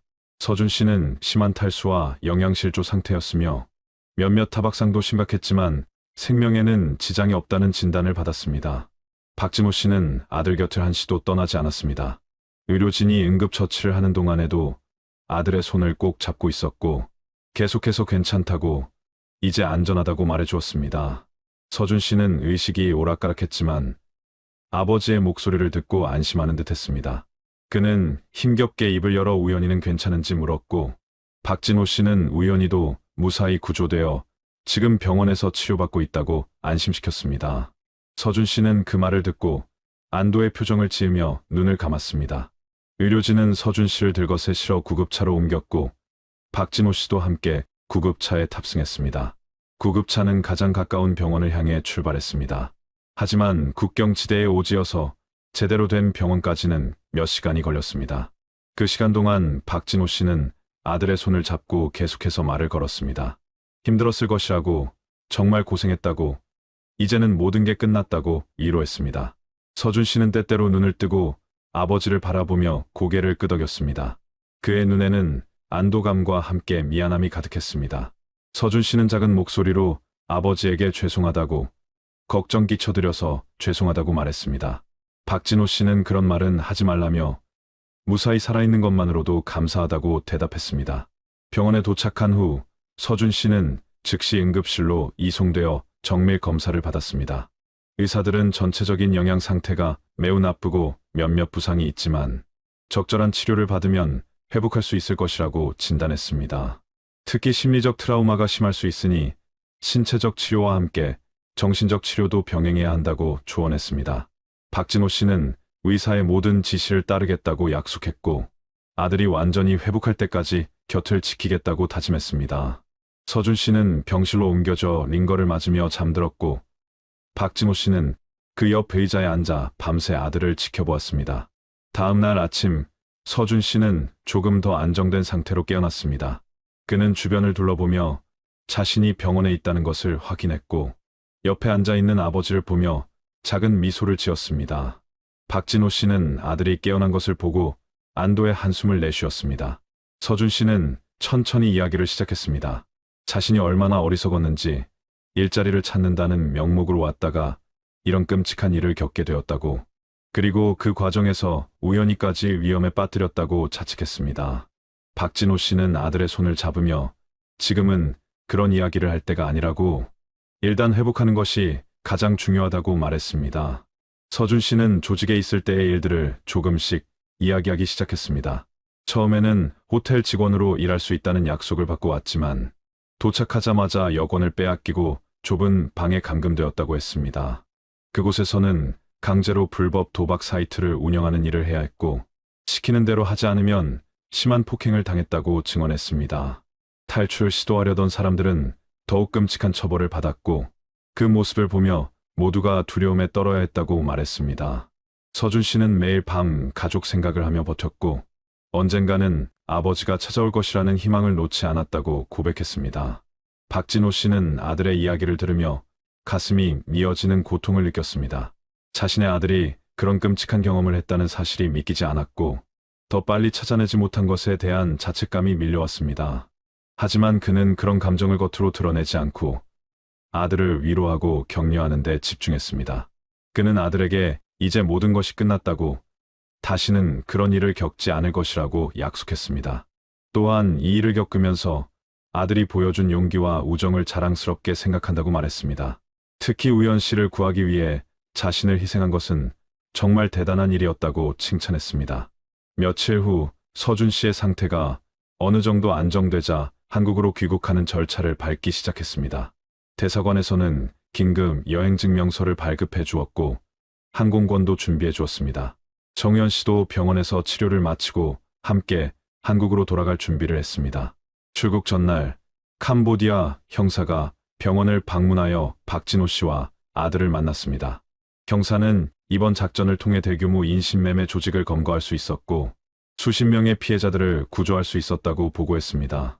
또한 박진호 씨의 집요한 추적과 용기가 없었다면 이런 성과를 거두지 못했을 것이라며 감사의 인사를 전했습니다. 박진호 씨는 형사와 모든 경찰관들에게 깊은 감사를 표했습니다. 그들의 도움이 없었다면 아들을 찾을 수 없었을 것이라고 말하며 이번 일을 계기로 더 많은 피해자들이 구조되기를 바란다고 덧붙였습니다. 형사는 이번 사건을 통해 국제적인 인신매매 조직에 대한 단속을 강화할 것이며 한국 경찰과도 긴밀히 협조하여 유사한 범죄를 예방하겠다고 약속했습니다. 박진호 씨는 한국에 돌아가서도 이 문제에 대한 인식을 높이는 데 기여하겠다고 다짐했습니다. 많은 젊은이들이 해외 일자리를 찾다가 이런 범죄 조직의 희생양이 되고 있으니 그들을 보호하기 위한 노력이 필요하다고 강조했습니다. 드디어 귀국하는 날이 왔습니다. 박진호 씨는 아들과 정우현 씨를 데리고 공항으로 향했습니다. 휠체어에 앉은 서준 씨는 여전히 약한 모습이었지만 표정은 한결 밝아져 있었습니다. 공항 출국장을 통과하며 박진호 씨는 지난 2주간의 여정을 되돌아보았습니다. 라오스에서 시작하여 캄보디아 전역을 누비며 아들을 찾아 헤맸던 그 시간들은 그의 인생에서 가장 힘들면서도 의미 있는 순간들이었습니다. 그는 아버지로서 할 수 있는 모든 것을 다했고 그 결과 아들을 되찾을 수 있었습니다. 비행기가 이륙하여 캄보디아 땅을 벗어나는 순간 박진호 씨는 비로소 긴장이 풀리며 깊은 안도감을 느꼈습니다. 인천공항에 도착했을 때 박진호 씨의 아내와 정우현 씨의 가족들이 눈물을 흘리며 그들을 맞이했습니다. 어머니는 아들을 보자마자 달려와 끌어안으며 울음을 터뜨렸고 서준 씨도 어머니의 품에 안겨 한동안 말을 잇지 못했습니다. 그 모습을 지켜보던 박진호 씨도 눈가가 붉어졌습니다. 지난 2주간 동안 겪었던 모든 고통과 두려움, 그리고 마침내 아들을 되찾은 기쁨이 한꺼번에 밀려왔습니다. 공항 도착 로비에는 취재를 나온 기자들도 있었지만 박진호 씨는 가족의 사생활을 보호하기 위해 간단한 소감만 밝히고 서둘러 그곳을 빠져나왔습니다. 그는 기자들에게 해외 취업을 빌미로 한 인신매매 범죄가 심각하다는 것을 경고하고 젊은이들이 이런 범죄에 속지 않도록 주의해야 한다고 당부했습니다. 집으로 돌아온 후 서준 씨는 본격적인 치유와 회복 과정에 들어갔습니다. 그는 병원에 입원하여 신체적 치료를 받는 동시에 정신과 전문의와의 상담도 시작했습니다. 의사는 서준 씨가 심각한 외상 후 스트레스 장애를 겪고 있으며 회복에는 상당한 시간이 필요할 것이라고 진단했습니다. 밤마다 악몽에 시달리고 갑작스러운 소리에 놀라는 등의 증상이 나타났지만 가족들의 사랑과 지지 속에서 서준 씨는 조금씩 나아지기 시작했습니다. 박진호 씨는 아들이 병원에 입원한 동안 매일 병문안을 갔고 아들과 함께 시간을 보내며 대화를 나누었습니다. 그들은 과거의 일들을 천천히 이야기하며 서로를 더 깊이 이해하게 되었습니다. 서준 씨는 아버지에게 출국 전날 밤 보냈던 메시지에 대해 설명했습니다. 그때 하고 싶었던 말은 취업에 대한 고민과 미래에 대한 불안함이었다고 했습니다. 대학을 졸업하고도 제대로 된 직장을 찾지 못한 채 방황하던 자신이 부모님께 부담이 되는 것 같아서 어떻게든 스스로 길을 찾아야 한다는 압박감이 컸다고 고백했습니다. 그러던 중 높은 급여를 제한하는 일자리 정보를 접하게 되었고 그것이 진짜라고 믿고 싶었던 자신의 간절함이 판단력을 휘게 만들었다고 반성했습니다. 박진호 씨는 아들의 이야기를 들으며 자신도 아들의 고민을 충분히 이해하고 공감해주지 못했다는 것을 깨달았습니다. 그는 아들에게 앞으로는 어떤 어려움이 있어도 함께 이야기하고 해결해 나가자고 약속했습니다. 몇 주가 지나면서 서준 씨의 건강은 점차 회복되었습니다. 몸의 상처는 아물어갔고 체중도 정상으로 돌아오기 시작했습니다. 하지만 마음의 상처는 여전히 깊었고 완전히 치유되기까지는 더 많은 시간이 필요했습니다. 서준 씨는 퇴원 후에도 정기적으로 심리 상담을 받았고 가족들의 끊임없는 사랑과 지지가 큰 힘이 되었습니다. 정우현 씨도 비슷한 과정을 거치며 회복하고 있었고 두 친구는 가끔 만나 서로를 격려했습니다. 그들은 함께 겪었던 끔찍한 경험이 오히려 더 강한 유대감을 만들어 주었다고 이야기했습니다. 특히 서준 씨가 자신을 구하기 위해 희생했던 것을 정우현 씨는 평생 잊지 못할 것이라며 감사를 표했습니다. 박진호 씨는 이번 일을 계기로 인신매매 범죄 예방 활동에 적극적으로 참여하기 시작했습니다. 그는 경찰청에서 주관하는 해외 범죄 예방 교육의 강사로 나서서 자신의 경험을 생생하게 들려주며 젊은이들에게 경각심을 일깨웠습니다. 또한 해외 취업을 준비하는 청년들을 위한 안전 가이드라인 작성에도 참여했고 정부 기관과 협력하여 피해자 지원 프로그램을 개발하는 데 기여했습니다. 그의 이야기는 언론을 통해 널리 알려졌고 많은 사람들이 해외 일자리 사기에 대해 경각심을 갖게 되었습니다. 박진호 씨는 자신과 아들이 겪은 고통이 다른 가족들에게는 일어나지 않기를 바라는 마음으로 이 일에 헌신했습니다. 시간이 흐르면서 서준 씨는 새로운 삶을 시작할 준비를 하게 되었습니다. 그는 과거의 경험을 통해 많은 것을 배웠고 이제는 더 신중하고 현명하게 인생의 결정을 내릴 수 있게 되었다고 말했습니다. 그는 사회복지학을 공부하기로 결심했고 자신과 같은 피해를 입은 사람들을 돕는 일을 하고 싶다고 아버지에게 털어놓았습니다. 박진호 씨는 아들의 결정을 전적으로 지지했고 어떤 길을 선택하든 응원하겠다고 약속했습니다. 서준 씨는 대학원 진학을 준비하며 동시에 인신매매 피해자 지원단체에서 자원봉사 활동도 시작했습니다. 자신의 경험이 다른 피해자들에게 희망이 될 수 있다고 믿었기 때문입니다. 몇 달이 지난 어느 주말, 박진호 씨와 서준 씨는 함께 강릉 해변을 산책했습니다. 가을에 서늘한 바람이 불어오고 파도 소리가 평화롭게 들려왔습니다. 두 사람은 나란히 걸으며 별다른 말 없이 바다를 바라보았습니다. 서준 씨는 걷다가 멈춰 서서 아버지를 바라보며 말했습니다. 그는 아버지가 자신을 찾기 위해 얼마나 많은 것을 희생했는지 알고 있으며 그 사랑에 평생 감사하며 살겠다고 말했습니다. 또한 이제는 어디든 함께 가고 싶다고 아버지와 더 많은 시간을 보내고 싶다고 덧붙였습니다. 박진호 씨는 아들의 어깨를 다독이며 미소를 지었습니다. 그는 아들에게 자신도 앞으로는 더 좋은 아버지가 되겠다고 서로를 더 이해하고 지지하는 관계를 만들어가자고 말했습니다. 두 사람은 다시 걷기 시작했고 해변을 따라 천천히 발걸음을 옮겼습니다. 저 멀리 수평선 너머로 해가 기울고 있었고 하늘은 오렌지빛으로 물들어가고 있었습니다. 박진호 씨는 아들과 함께 이 평화로운 순간을 누릴 수 있다는 것에 깊은 감사를 느꼈습니다. 몇 주 전까지만 해도 아들을 다시 볼 수 있을지조차 확신할 수 없었는데 이제 이렇게 함께 걸으며 미래를 이야기할 수 있다는 것이 기적처럼 느껴졌습니다. 서준 씨도 비슷한 생각을 하고 있었습니다. 그는 아버지와 함께하는 이 소중한 시간들을 절대 당연하게 여기지 않겠다고 마음먹었습니다. 산책을 마치고 집으로 돌아오는 길에 서준 씨는 아버지에게 물었습니다. 앞으로 또 해외여행을 갈 기회가 있다면 함께 가고 싶다고. 하지만 이번에는 안전한 여행으로 말입니다. 박진호 씨는 웃으며 대답했습니다. 물론이라고, 언제든지 함께 가자고 말했습니다. 두 사람은 집에 도착하여 거실에 앉아 저녁 식사 준비를 하는 어머니를 도왔습니다. 가족이 함께 모여 식탁에 앉았을 때 그들은 서로의 손을 잡고 잠시 묵념했습니다. 이 모든 시련을 함께 이겨낸 것에 대한 감사와 앞으로 더 행복한 날들이 이어지기를 바라는 마음을 담아서였습니다. 저녁 식사를 마친 후 박진호 씨는 서재로 들어가 책상 서랍을 열었습니다. 그 안에는 아들이 캄보디아에서 사용했던 열쇠고리가 보관되어 있었습니다. 그는 그것을 꺼내어 손에 쥐고 한동안 바라보았습니다.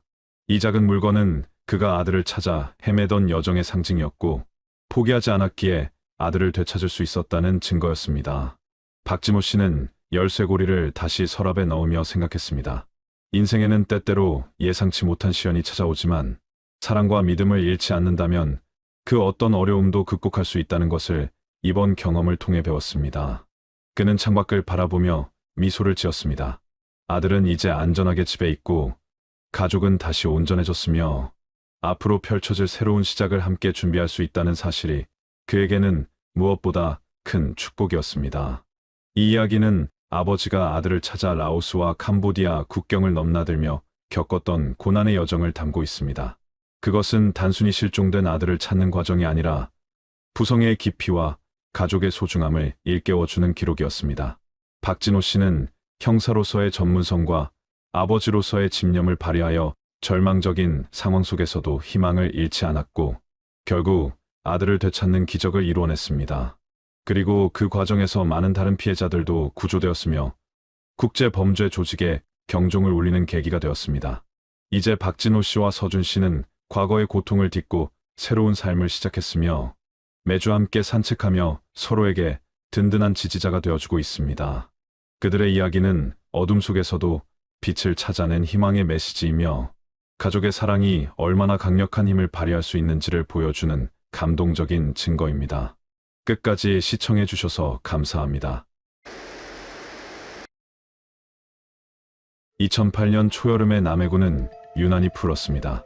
경상남도 최남단에 위치한 이 작은 고장은 청정 바다와 아름다운 해안선으로 유명했지만 그보다 더 유명한 것은 이곳에서 30여 년간 뿌리를 내리고 사업을 일궈온 강도현 씨라는 기업가의 존재였습니다. 강도현 씨는 당시 58세로 남해군 설천면 일대에서 해운업과 식품 사업을 동시에 운영하며 지역 경제의 한 축을 담당하고 있었습니다. 그는 1970년대 후반 작은 어선 한 척으로 사업을 시작해 점차 규모를 키워나갔고 1990년대에 들어서는 중형 화물선 여러 척을 보유한 해운업자로 성장했습니다. 지역 주민들은 그를 친근하게 해운 회장님이라고 불렀으며 그의 회사는 남해군에서 손꼽히는 중견기업으로 자리매김했습니다. 강도현 씨의 사업은 해운업에만 국한되지 않았습니다. 그는 2000년대 초반 남해의 청정해역에서 생산되는 수산물을 가공하고 유통하는 식품 사업에도 진출했습니다. 특히 남해의 멸치와 다시마를 활용한 가공식품은 전국적으로 납품되며 상당한 수익을 창출했습니다. 지역 언론에서는 그를 남해의 성공한 향토 기업인으로 소개했고 그 자신도 지역 상공회의소 임원직을 맡으며 지역사회 발전에 적극적으로 참여했습니다. 그의 회사 직원만 해도 100명이 넘었고 협력업체까지 포함하면 수백 명의 생계가 그의 사업과 연결되어 있었습니다. 남해군청에서도 그를 지역 경제 활성화의 주역으로 평가했고 각종 지역 행사에는 빠지지 않고 참석하는 열성적인 사업가였습니다. 이야기 시작 전 구독과 좋아요는 영상 제작에 아주 큰 힘이 됩니다. 그러나 2008년 6월 어느 평범한 아침, 강도현 씨는 집을 나서며 가족들에게 짧게 한마디만 남겼습니다. 잠깐 외출하고 오겠다는 말이었습니다. 그날은 특별한 약속이나 일정이 잡혀 있지 않았고 회사 임원들도 그가 어디로 가는지 알지 못했습니다. 아내 윤정희 씨는 남편이 가끔 혼자 드라이브를 즐기곤 했기 때문에 대수롭지 않게 여겼습니다. 오전 10시경 집을 나선 강도현 씨는 평소 애용하던 검은색 세단을 직접 운전하고 나갔으며 휴대전화도 소지하고 있었습니다. 그러나 점심시간이 지나도 저녁이 되어도 그는 돌아오지 않았습니다. 처음에는 갑작스러운 사업상 미팅이나 지인과의 만남이 길어진 것으로 생각했습니다. 강도현 씨는 사업가답게 예고 없이 출장을 가는 경우도 종종 있었기 때문입니다. 하루가 지나고 이틀이 지나면서 가족들의 불안감은 커져만 갔습니다. 윤정희 씨는 남편의 휴대전화로 수십 통의 전화를 걸었지만 모두 연결되지 않았습니다. 회사 임원들에게 연락해봐도 아무도 회장의 행방을 알지 못했습니다. 평소 가깝게 지내던 사업 파트너들에게도 연락을 취했지만 모두 최근 강도현 씨를 만나지 못했다고 답했습니다. 사흘째 되는 날, 윤정희 씨는 결국 남해경찰서에 실종신고를 접수했습니다. 경찰은 즉시 수색에 나섰고 강도현 씨가 운전하던 차량의 행적을 추적하기 시작했습니다. 그러나 묘하게도 CCTV에 포착된 차량의 마지막 모습은 남해군을 벗어나 북쪽으로 향하는 국도상이었고 그 이후로는 흔적이 끊겼습니다. 그런데 윤정희 씨는 남편 실종 사흘째 되는 날 남해경찰서에 실종신고를 접수했지만 며칠 후 신고를 취소했습니다. 남편의 운전기사 신도환 씨가 그녀를 찾아와 회장님께서 급하게 해외 출장을 가셨는데 연락이 잘 안 되는 것뿐이라고 설명했기 때문입니다. 신도환 씨는 회장님이 필리핀에서 사업 파트너를 만나고 계시며 조만간 직접 연락하실 것이라고 안심시켰고 윤정희 씨는 그의 말을 믿고 경찰서를 다시 방문해 실종신고를 취하했습니다. 경찰도 가족이 신고를 취소하고 본인이 해외에 있다고 하니 더 이상 수사를 진행하지 않았습니다. 2012년 가을, 경상남도 거창군 북상면의 깊은 산악지대는 단풍이 절정에 이른 아름다운 계절을 맞이하고 있었습니다. 거창군은 남해군에서 북동쪽으로 약 150km 떨어진 내륙산간 지역으로 지리산 자락에 위치해 험준한 산세와 울창한 숲으로 유명한 곳이었습니다. 이곳은 가을이 되면 송이버섯을 비롯한 각종 버섯이 자생하는 명소로 알려져 있어 매년 이맘때면 지역 주민들과 외지인들이 산을 찾아 버섯을 채취하곤 했습니다. 10월 중순의 어느 맑은 오후, 거창군에 사는 60대 농부 박철수 씨는 평소 알고 지내던 지인과 함께 북상면 산중턱의 한적한 숲속으로 버섯 채취를 나갔습니다. 박철수 씨는 이 지역에서 태어나 평생을 살아온 토박이로 산의 지형을 손바닥 들여다보듯 잘 알고 있었습니다. 그는 사람들이 잘 찾지 않는 외진 계곡 근처로 향했는데 그곳이 송이버섯이 많이 자생하는 명당이라는 것을 오랜 경험으로 알고 있었기 때문입니다. 오후 3시경 박철수 씨는 경사가 급한 산비탈의 참나무, 군락지 사이를 헤집고 들어가다가 이상한 냄새를 맡았습니다. 처음에는 죽은 야생동물의 부패 냄새라고 생각했지만 냄새의 강도가 보통이 아니었습니다. 호기심과 불안감이 교차하는 가운데 그는 냄새가 나는 방향으로 조심스럽게 다가갔습니다. 그리고 참나무 뿌리 사이에 움푹 패인 곳에서 흙으로 대충 덮여있는 무언가를 발견했습니다.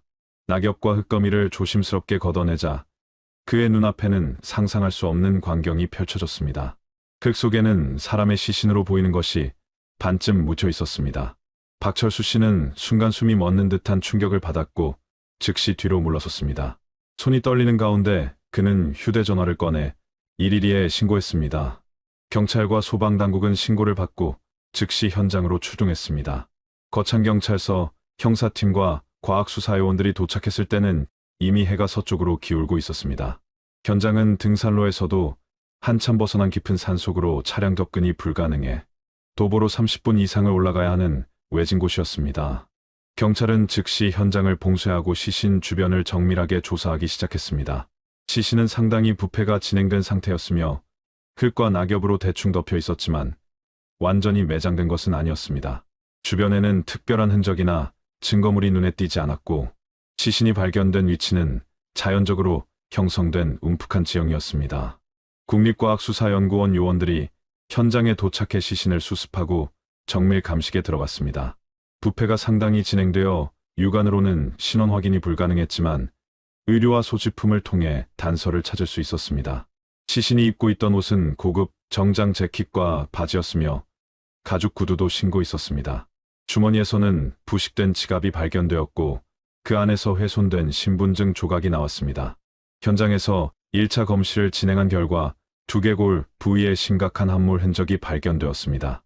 이는 강한 외부 충격에 의한 것으로 추정되었으며 둔기에 의한 타격 가능성이 높았습니다. 또한 손목 부위의 뼈에서는 끈이나 줄 같은 것으로 묶인 흔적으로 보이는 손상이 관찰되었습니다. 이러한 소견들은 이것이 단순한 사고사가 아니라 타살 가능성이 매우 높은 사건임을 시사했습니다. 시신은 부산국립과학수사연구원으로 이송되어 정밀 부검과 DNA 감식이 진행되었습니다. 부패가 심각하게 진행되어 지문 채취는 불가능했지만 치아와 뼈에서 채취한 시료로 DNA 분석이 가능했습니다. 경찰은 발견된 신분증 조각과 의류를 바탕으로 경남 지역의 실종자 데이터베이스를 검색하기 시작했습니다. 수일간의 분석 끝에 DNA 감식 결과가 나왔고 그 결과는 수사팀에게 엄청난 충격을 안겨주었습니다. 시신의 DNA는 4년 전인 2008년 6월 남해군에서 실종 신고된 강도현 씨의 것과 일치했습니다. 실종 당시 채취해둔 강도현 씨의 DNA 샘플과 대조한 결과 99.9% 이상의 일치율을 보였습니다. 이 소식은 즉시 남해경찰서로 전달되었고 강도현 씨 실종 사건은 살인사건으로 전환되어 재수사가 시작되었습니다. 부검 결과는 더욱 충격적인 사실들을 드러냈습니다. 강도현 씨는 두개골 좌측 부위에 최소 3회 이상의 강한 타격을 받았으며 이로 인해 두개골이 심하게 함몰되고 뇌 손상이 발생했을 것으로 추정되었습니다. 사용된 흉기는 정확히 특정할 수 없었지만 쇠망치나 야구방망이 같은 단단하고 무거운 둔기로 추정되었습니다. 또한 양쪽 손목의 뼈에서 발견된 손상은 생전에 단단한 끈이나 밧줄로 결박당했을 가능성을 보여주었습니다. 사망 시기는 정확히 특정하기 어려웠지만 시신의 부패 정도와 주변 환경을 고려할 때 최소 3년에서 5년 전으로 추정되었으며 이는 실종 시점과 거의 일치했습니다. 법의학자들은 이것이 치밀하게 계획된 살인 사건이며 범인이 시신을 은닉하기 위해 외진 산중에 유기했을 것이라고 결론지었습니다. 경찰은 즉시 강도현 씨의 가족과 주변 인물들에 대한 전면적인 재조사에 착수했고 4년 전 그가 실종되던 날의 모든 정황을 다시 파헤치기 시작했습니다. 강도현 씨의 시신이 거창 산중에서 발견되었다는 소식은 남해 지역사회에 엄청난 충격파를 일으켰습니다. 4년 동안 생사를 알 수 없었던 지역의 유명 기업인이 타살된 채 발견되었다는 사실은 언론의 집중적인 조명을 받았고 경찰은 사건 해결을 위해 특별수사본부를 구성했습니다. 수사팀이 가장 먼저 주목한 인물은 당연히 아내인 윤정희 씨였습니다. 일반적으로 살인사건에서 가장 가까운 가족이 용의선상에 오르는 것은 수사의 기본 원칙이었기 때문입니다. 경찰은 윤정희 씨를 참고인 자격으로 소환해 남편의 실종 전후 상황에 대해 상세한 조사를 진행했습니다. 그런데 조사 과정에서 윤정희 씨가 보인 태도와 진술 내용은 수사관들을 당혹스럽게 만들었습니다. 그녀는 남편이 살해되었다는 사실 자체를 믿지 않는 듯한 반응을 보였기 때문입니다. 윤정희 씨는 경찰 조사실에서 침착하고 단호한 목소리로 자신의 입장을 밝혔습니다. 그녀는 남편이 2008년 실종된 것이 아니라 해외 사업 확장을 위해 자발적으로 출국했다고 주장했습니다. 윤정희 씨에 따르면 강도현 씨는 실종 직전까지 필리핀과 말레이시아 쪽에 해운 사업 진출을 계획하고 있었으며 실제로 그곳에 가서 새로운 사업을 시작했다는 것이었습니다. 그녀는 남편이 한국에서의 사업이 복잡하게 얽혀 있어 공식적으로 출국 신고를 하지 않고 조용히 떠났다고 설명했습니다.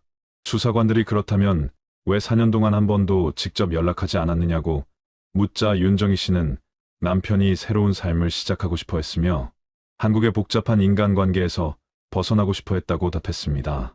이러한 주장은 거창에서 발견된 시신의 DNA가 남편과 일치한다는 과학적 증거 앞에서도 흔들리지 않았습니다. 더욱 놀라운 것은 윤정희 씨가 남편 실종 후 4년 동안 매달 거액의 돈을 남편 명의의 계좌로 송금해왔다는 사실이었습니다. 경찰이 강도현 씨의 금융거래 내역을 추적한 결과 실종 이후에도 그의 계좌에는 정기적으로 자금이 입금되고 있었습니다. 윤정희 씨는 자신의 개인 계좌에서 매달 500만 원에서 1천만 원씩 남편의 계좌로 이체했으며 총액은 2억 원을 훌쩍 넘는 금액이었습니다. 수사관들이 왜 연락도 없는 남편에게 그토록 많은 돈을 보냈느냐고 추궁하자 윤정희 씨는 남편으로부터 간접적으로 연락을 받았기 때문이라고 답했습니다. 그녀는 남편이 해외에서 사업 자금이 필요하다는 메시지를 보내왔고 자신은 아내로서 당연히 도와줘야 한다고 생각했다고 설명했습니다.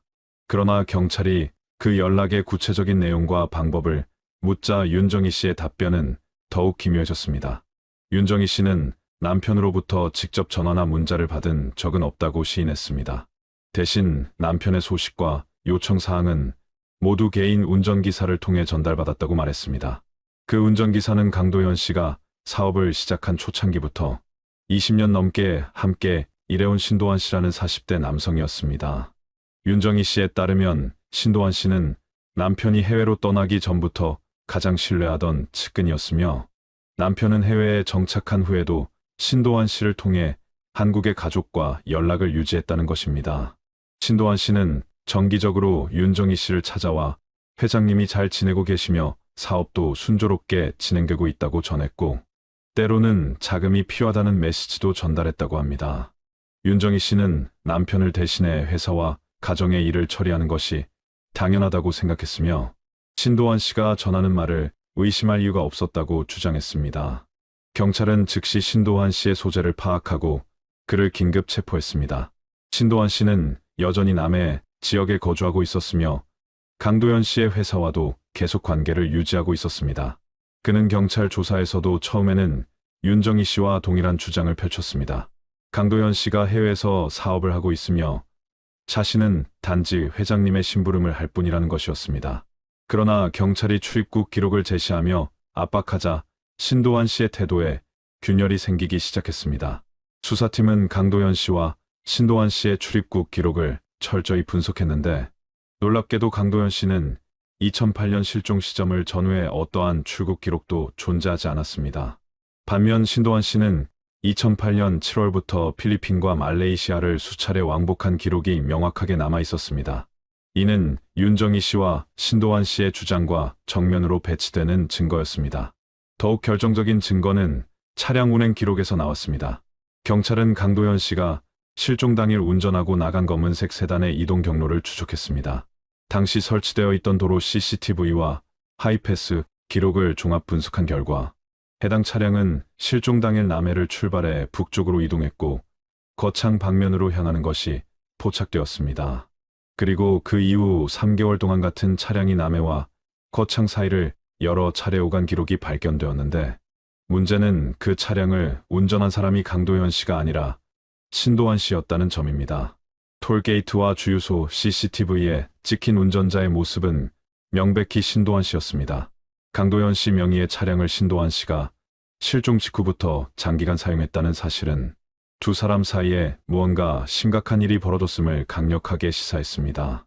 경찰은 이러한 증거들을 바탕으로 신도환 씨를 강력 용의자로 지목하고 본격적인 추궁에 들어갔습니다. 신도환 씨에 대한 경찰의 조사는 점점 더 강도를 높여갔습니다. 수사팀은 그가 강도현 씨 실종 사건의 핵심 인물임을 확신하고 있었지만 신도환 씨는 여전히 자신의 주장을 굽히지 않았습니다. 그는 조사실에서 담담한 표정으로 회장님은 지금도 해외에서 잘 살고 계시며 자신은 그분의 지시를 충실히 따랐을 뿐이라고 반복했습니다. 신도환 씨는 1987년부터 강도현 씨의 개인 운전기사로 일하기 시작했으며 20년 넘는 세월 동안 회장에 가장 가까운 측근으로 지냈습니다. 그는 단순한 운전기사를 넘어서 회장의 각종 개인적인 업무를 처리하는 신복이었으며 회장 가족들도 그를 신뢰했습니다. 강도현 씨의 회사 직원들도 신도환 씨를 회장님의 그림자라고 부를 정도로 두 사람의 관계는 긴밀했습니다. 바로 그러한 특수한 관계 때문에 윤정희 씨도 남편이 해외에 있다는 신도환 씨의 말을 의심 없이 받아들였던 것입니다. 신도환 씨는 경찰 조사에서 강도현 씨가 필리핀, 마닐라에서 현지 사업가와 동업 형태로 새로운 해운 사업을 시작했다고 구체적으로 진술했습니다. 그는 회장님이 한국에서의 복잡한 사업 관계와 가정 문제로 인해 심신이 지쳐 있었으며 새로운 곳에서 새로운 시작을 원했다고 설명했습니다. 신도환 씨에 따르면 강도현 씨는 출국 전 자신에게 가족들을 잘 돌봐달라고 부탁했고 정기적으로 자신의 안부를 전해달라고 당부했다는 것입니다. 그래서 자신은 회장의 지시에 따라 여러 차례 필리핀을 방문했고 그곳에서 회장을 직접 만나 한국 상황을 보고하고 필요한 서류나 자금을 전달했다고 주장했습니다. 수사관들이 그렇다면 필리핀에서 회장을 만난 구체적인 장소와 시기를 말해보라고 요구하자 신도환 씨는 마닐라 시내의 한 호텔이었다고 답했지만 정확한 호텔명이나 주소는 기억나지 않는다고 얼버무렸습니다. 경찰은 신도환 씨의 진술을 검증하기 위해 그의 출입국 기록과 필리핀 체류 중의 행적을 철저히 조사했습니다. 실제로 신도환 씨는 2008년 7월부터 2009년 말까지 총 5차례에 걸쳐 필리핀을 방문한 기록이 있었고 한 번은 말레이시아에 다녀온 기록도 있었습니다. 각각의 체류 기간은 3일에서 7일 정도였으며 모두 관광 비자로 입국했습니다. 경찰은 필리핀 현지 당국과 협조해 신도환 씨가 체류했던 호텔과 이동 경로를 추적했지만 강도현 씨와 관련된 어떠한 흔적도 발견할 수 없었습니다. 신도환 씨가 묵었던 호텔의 투숙 기록에는 그의 이름만 있었고 강도현 씨나 그와 유사한 한국인 남성이 같은 시기에 그 지역에 체류했다는 증거는 전혀 나오지 않았습니다. 더욱이 필리핀 이민국 기록을 조회한 결과 강도현 씨는 2000년대 들어 단 한 번도 필리핀에 입국한 적이 없었습니다. 이는 신도환 씨의 주장이 완전히 허구임을 입증하는 결정적 증거였습니다. 수사팀은 더 나아가 신도환 씨가 실종 직후 3개월 동안 강도현 씨의 차량을 사용한 정황을 집중적으로 추궁했습니다. CCTV 분석 결과 신도환 씨는 2008년 6월 강도현 씨가 실종된 직후부터 9월까지 그의 검은색 세단을 마치 자신의 차인 것처럼 운전하고 다녔습니다. 특히 실종 직후 일주일 동안은 거의 매일 남해와 거창을 왕복하는 모습이 포착되었습니다.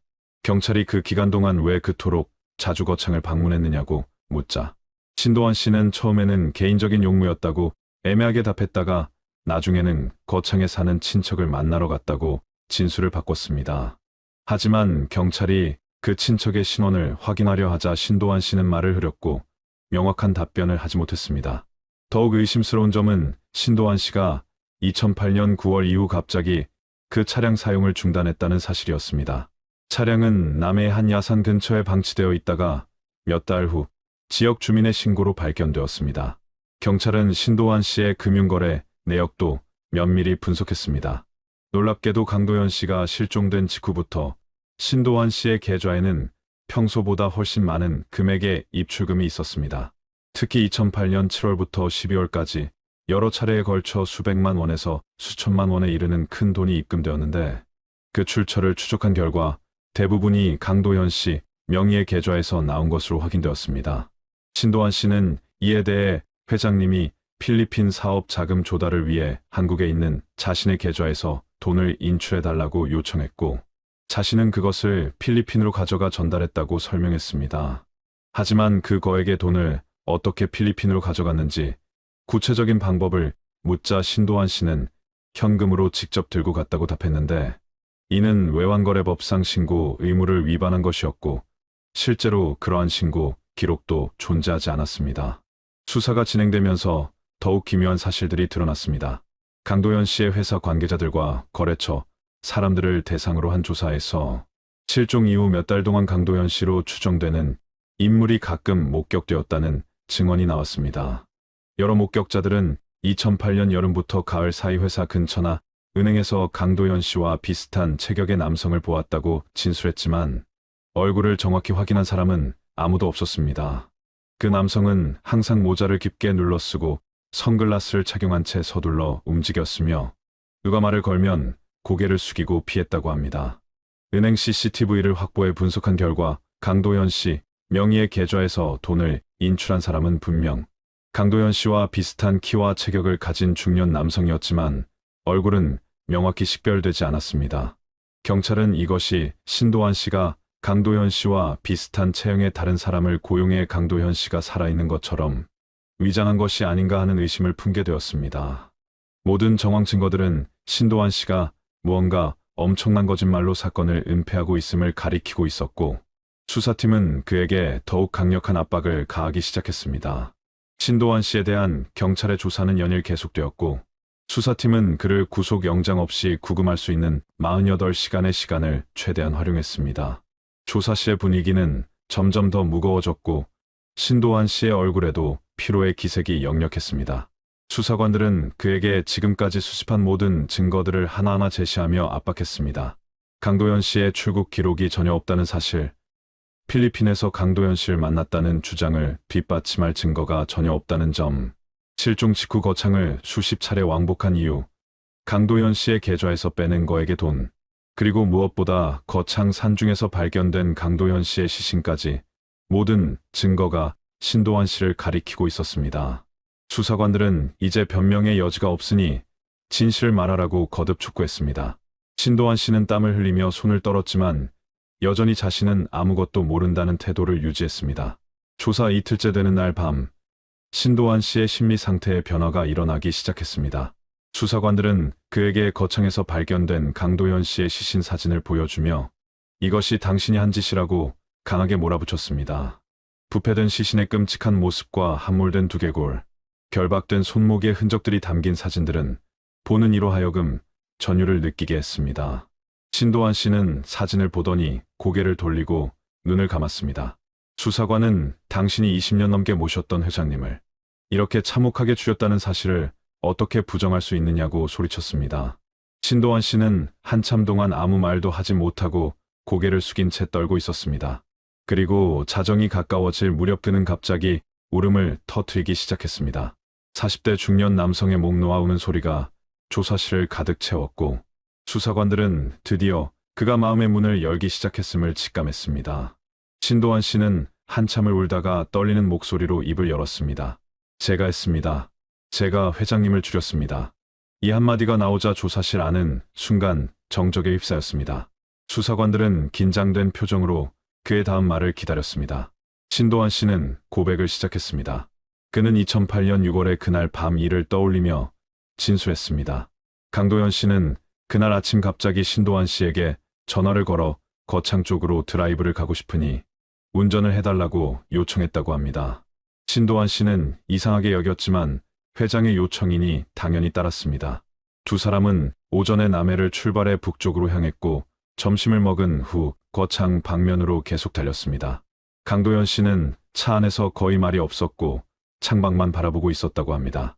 저녁 무렵 그들은 거창군 북상면의 한적한 산길에 도착했고 강도현 씨는 차를 세우라고 지시했습니다. 신도환 씨의 진술에 따르면 그때부터 상황이 급변했습니다. 강도현 씨는 차에서 내려 산길을 따라 걷기 시작했고 신도환 씨도 뒤따라갔습니다. 얼마를 걸어 외진 곳에 도착하자 강도현 씨가 갑자기 돌아서며 신도환 씨에게 이상한 말들을 하기 시작했다고 합니다. 회장은 자신이 이제 모든 것에 지쳤으며 가족과 회사 때문에 고통스럽다고 말했습니다. 신도환 씨는 처음에 회장이 무슨 말을 하는지 이해하지 못했지만 곧 회장이 심각한 정신적 문제를 겪고 있음을 깨달았다고 진술했습니다. 그리고 강도현 씨가 갑자기 신도환 씨를 향해 달려들며 폭력을 행사하기 시작했다는 것입니다. 신도환 씨는 자신을 방어하기 위해 주변에 있던 나뭇가지를 집어들었고 회장과 몸싸움을 벌이는 과정에서 그만 회장의 머리를 여러 차례 때리게 되었다고 말했습니다. 강도현 씨는 쓰러졌고 신도환 씨는 그제야 자신이 무슨 일을 저질렀는지 깨달았다고 합니다. 하지만 수사관들은 신도환 씨의 이러한 진술을 그대로 받아들이지 않았습니다. 부검 결과에 따르면 강도현 씨는 단순한 나뭇가지가 아니라 쇠망치나 야구방망이 같은 무거운 둔기로 최소 3차례 이상 강하게 머리를 맞았으며 손목이 결박되어 있었습니다. 이는 우발적인 몸싸움이라기보다는 계획적인 살인에 가까운 정황이었습니다. 수사관들이 이를 지적하자 신도환 씨는 잠시 말을 멈췄다가 진술을 수정했습니다. 그는 차 트렁크에 항상 싣고 다니던 공구 상자에서 망치를 꺼냈다고 시인했습니다.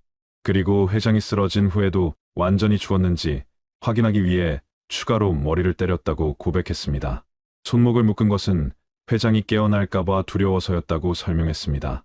이러한 진술은 사건이 단순한 우발적 살인이 아니라 계획성을 띤 범죄였음을 보여주었습니다. 신도환 씨는 계속해서 범행 후의 상황을 진술했습니다. 그는 강도현 씨의 시신을 그 자리에 그대로 두고 황급히 차로 돌아왔다고 합니다. 공포에 질린 채 남해로 돌아왔지만 무엇을 해야 할지 몰라 며칠간 방황했다고 합니다. 그러다가 시신을 제대로 은닉해야 한다는 생각이 들어 다시 거창으로 향했고 시신을 더 깊은 산속으로 옮겨 흙과 낙엽으로 덮었다고 진술했습니다. 그 후 몇 주 동안 여러 차례 현장을 방문해 시신이 발견되지 않았는지 확인했다고 합니다. 이것이 실종 직후 신도환 씨가 거창을 수십 차례 왕복한 이유였습니다. 시간이 지나면서 신도환 씨는 점차 평정을 되찾았고 강도현 씨가 해외로 떠났다는 거짓 이야기를 만들어냈습니다. 그는 윤정희 씨와 회사 사람들에게 회장이 필리핀에서 새로운 사업을 시작했다고 말했고 사람들은 그의 말을 믿었습니다. 그런데 신도환 씨의 고백이 끝나갈 무렵 그는 충격적인 말을 덧붙였습니다. 사실 이 모든 일은 제 혼자 계획한 것이 아니었습니다. 사모님이 모든 것을 지시하셨습니다. 조사실은 다시 한번 긴장감에 휩싸였습니다. 신도환 씨는 윤정희 씨가 남편을 제거하기를 원했고 자신에게 그 일을 맡겼다고 주장했습니다. 윤정희 씨는 오랫동안 남편의 폭력과 외도로 고통받았으며 이혼도 여러 차례 생각했지만 재산 분할 문제 때문에 실행하지 못했다는 것입니다. 그래서 남편을 완전히 없애고 모든 재산을 가지기로 결심했고 가장 신뢰할 수 있는 신도환 씨에게 실행을 지시했다는 것이었습니다. 신도환 씨는 사모님이 거액의 돈을 약속했고 실제로 범행 후 수천만 원을 받았다고 진술했습니다. 또한 강도현 씨가 살아있는 것처럼 위장하는 모든 계획도 윤정희 씨가 세웠으며 가짜 대역을 구하고 은행 업무를 처리하는 것도 그녀의 지시였다고 주장했습니다. 수사팀은 즉시 윤정희 씨를 다시 소환하기로 결정했고 사건은 새로운 국면으로 접어들었습니다. 신도환 씨의 충격적인 고백이 나온 직후 경찰은 윤정희 씨를 긴급 소환했습니다. 새벽 시간이었지만 수사팀은 지체할 수 없었습니다. 윤정희 씨가 남편 살해를 교사했다는 신도환 씨의 진술이 사실이라면 이 사건은 단순한 살인이 아니라 치밀하게 계획된 부부 공모 살인으로 성격이 완전히 달라지기 때문이었습니다. 윤정희 씨는 경찰의 연락을 받고 남해의 자택에서 경찰서로 향했습니다. 그녀는 이번에도 침착한 표정을 유지했지만 조사실에 들어서자마자 신도환 씨의 진술 내용을 듣고는 얼굴빛이 창백하게 변했습니다. 윤정희 씨는 곧바로 격렬하게 반박하기 시작했습니다.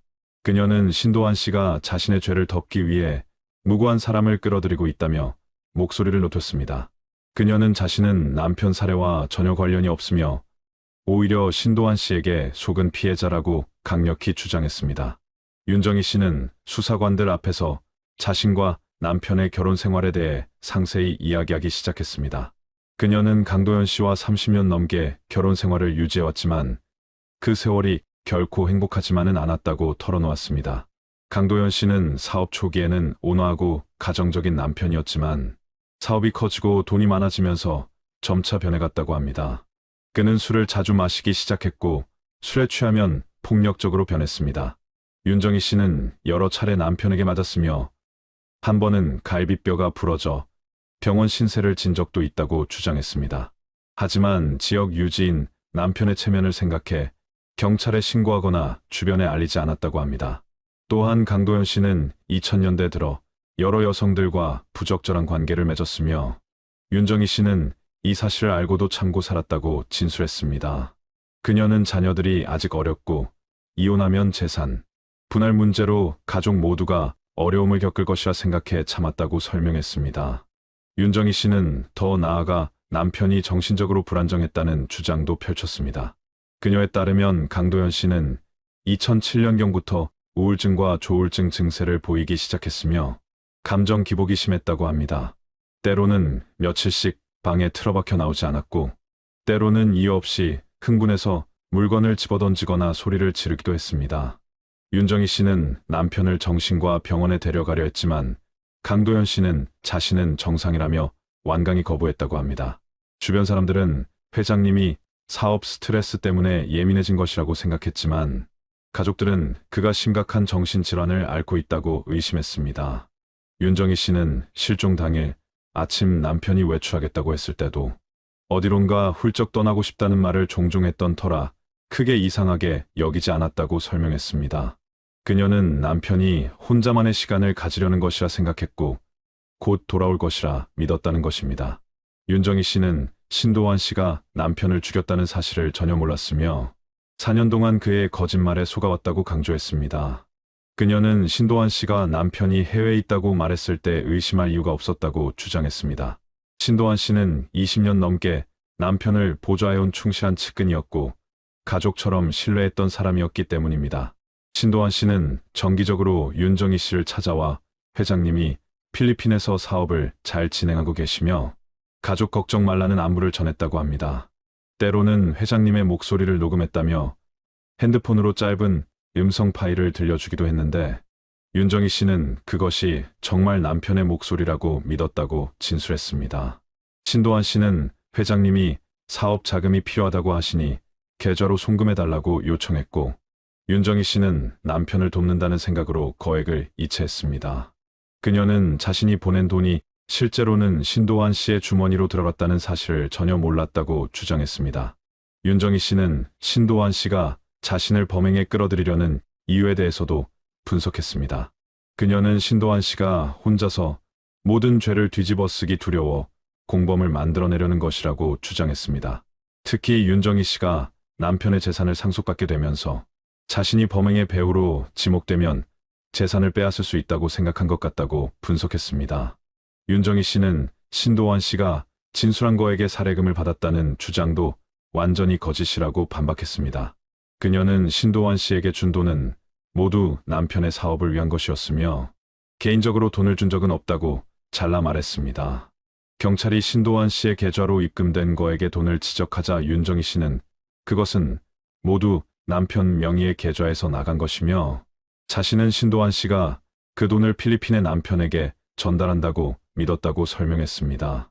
그녀는 자신도 신도환 씨의 거짓말에 속은 피해자일 뿐이라고 거듭 강조했습니다. 경찰은 윤정희 씨의 주장을 검증하기 위해 그녀의 생활 패턴과 금융거래 내역을 철저히 조사했습니다. 놀랍게도 윤정희 씨는 남편 실종 이후에도 평소와 다름없는 일상을 유지했습니다. 그녀는 지역 사회 활동에 계속 참여했고 친구들과 정기적으로 만났으며 가족 모임도 주관했습니다. 남편이 사라진 것에 대해 주변 사람들에게 해외 사업 때문이라고 자연스럽게 설명했고 크게 불안해하거나 이상한 행동을 보이지 않았습니다. 이는 두 가지로 해석될 수 있었습니다. 그녀가 정말로 남편이 살아있다고 믿었기 때문에 평온할 수 있었거나 아니면 남편을 죽였다는 사실을 알고 있었지만 완벽하게 연기를 한 것일 수도 있었습니다. 경찰은 또한 윤정희 씨와 신도환 씨 사이의 통화 기록과 만남의 빈도도 분석했습니다. 두 사람은 실종 이후 자주 만났고 통화도 빈번했지만 이것이 범행 공모의 증거인지 아니면 남편 소식을 전달받기 위한 정상적인 접촉인지 구분하기는 쉽지 않았습니다.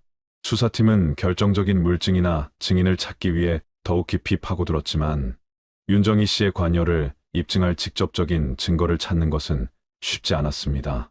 수사가 깊어지면서 경찰은 강도현 씨의 재산과 금융거래 내역을 더욱 세밀하게 추적하기 시작했습니다.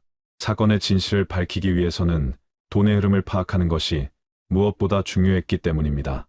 강도현 씨는 남해에서 성공한 기업가답게 여러 개의 은행 계좌를 보유하고 있었으며 부동산과 주식 등 상당한 자산을 가지고 있었습니다. 경찰이 금융거래 내역을 정밀 분석한 결과 실종 이후 강도현 씨의 계좌에서 총 2억 3천만 원이 넘는 거액이 빠져나간 것으로 확인되었습니다. 이 돈은 여러 차례에 걸쳐 인출되었는데 주로 현금, 인출과 계좌, 이체 방식이었습니다. 더욱 주목할 만한 점은 이 돈의 상당 부분이 결국 신도환 씨의 계좌나 신도환 씨와 연관된 사람들의 계좌로 흘러들어갔다는 사실이었습니다. 경찰은 이것이 신도환 씨가 강도현 씨를 살해한 후 체계적으로 재산을 빼돌린 증거라고 판단했습니다. 특히 주목을 끈 것은 은행 CCTV에 찍힌 영상들이었습니다. 실종 후 약 6개월 동안 강도현 씨 명의의 계좌에서 여러 차례 거액이 인출되었는데 은행 창구를 방문한 사람은 강도현 씨와 비슷한 체격의 중년 남성이었습니다. 이 남성은 항상 야구 모자를 깊게 눌러쓰고 마스크와 선글라스로 얼굴을 가렸으며 은행원과 최소한의 대화만 나눈 후 신속하게 업무를 처리하고 떠났습니다. 처음에는 은행원들도 이 사람이 강도현 씨 본인이라고 생각했지만 CCTV 영상을 자세히 분석하자 걸음걸이나 체형이 미묘하게 다르다는 점이 드러났습니다. 경찰은 이 남성이 신도환 씨가 고용한 대역 배우일 가능성이 높다고 보고 신도환 씨를 추궁했습니다. 신도환 씨는 처음에는 부인하다가 결국 강도현 씨와 체격이 비슷한 지인에게 돈을 주고 은행 업무를 대신 처리하게 했다고 시인했습니다. 그는 강도현 씨의 신분증과 도장을 이용해 위조 서류를 만들었고 그 남성에게 간단한 연기 지도까지 했다고 자백했습니다. 경찰은 그 대역 배우의 신원을 파악하기 위해 수사력을 집중했습니다. 신도환 씨의 통화 기록과 지인 관계를 추적한 끝에 거창에 사는 50대 남성 최민수 씨라는 인물을 찾아냈습니다. 최민수 씨는 신도환 씨의 먼 친척으로 평소 일용직 노동으로 생계를 유지하던 사람이었습니다. 경찰이 그를 소환해 조사하자 최민수 씨는 모든 사실을 순순히 시인했습니다. 그는 2008년 여름 신도환 씨로부터 연락을 받았는데 신도환 씨는 자신의 지인이 해외에 나가 있어서 은행 업무를 대신 처리해줄 사람이 필요하다고 설명했다고 합니다. 최민수 씨는 한 번에 50만 원에서 100만 원의 사례비를 받는 조건으로 이 일을 맡았습니다. 신도환 씨는 최민수 씨에게 강도현 씨의 사진을 보여주며 이 사람처럼 옷을 입고 행동하라고 지시했고 은행에서 어떻게 행동해야 하는지 상세하게 알려주었습니다. 최민수 씨는 약 6개월 동안 총 7차례 은행을 방문해 강도현 씨 행세를 하며 돈을 인출했고 그때마다 수십만 원의 대가를 받았다고 진술했습니다. 더욱 충격적인 것은 이 모든 과정에 필요한 강도현 씨의 신분증과 도장, 그리고 각종 서류들이 어디서 나왔느냐는 문제였습니다.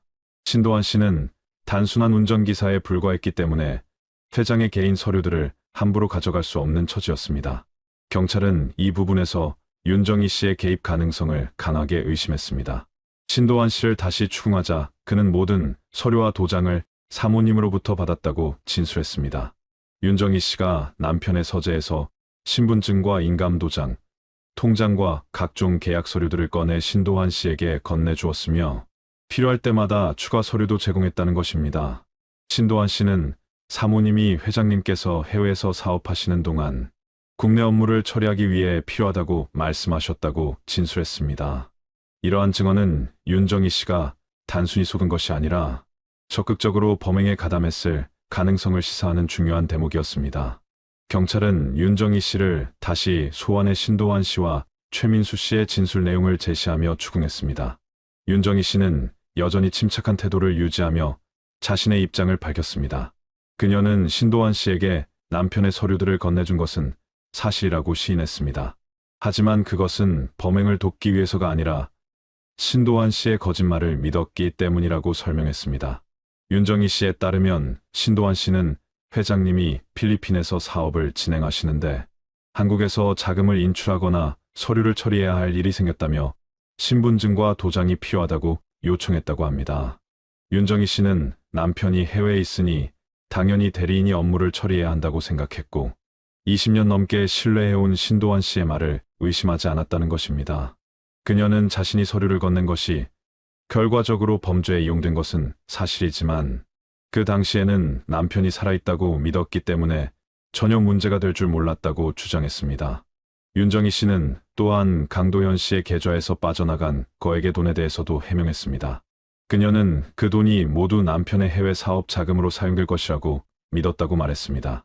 신도환 씨는 정기적으로 회장님께서 사업 확장을 위해 자금이 필요하다고 전했고 윤정희 씨는 아내로서 남편의 사업을 돕는 것이 당연하다고 생각했습니다.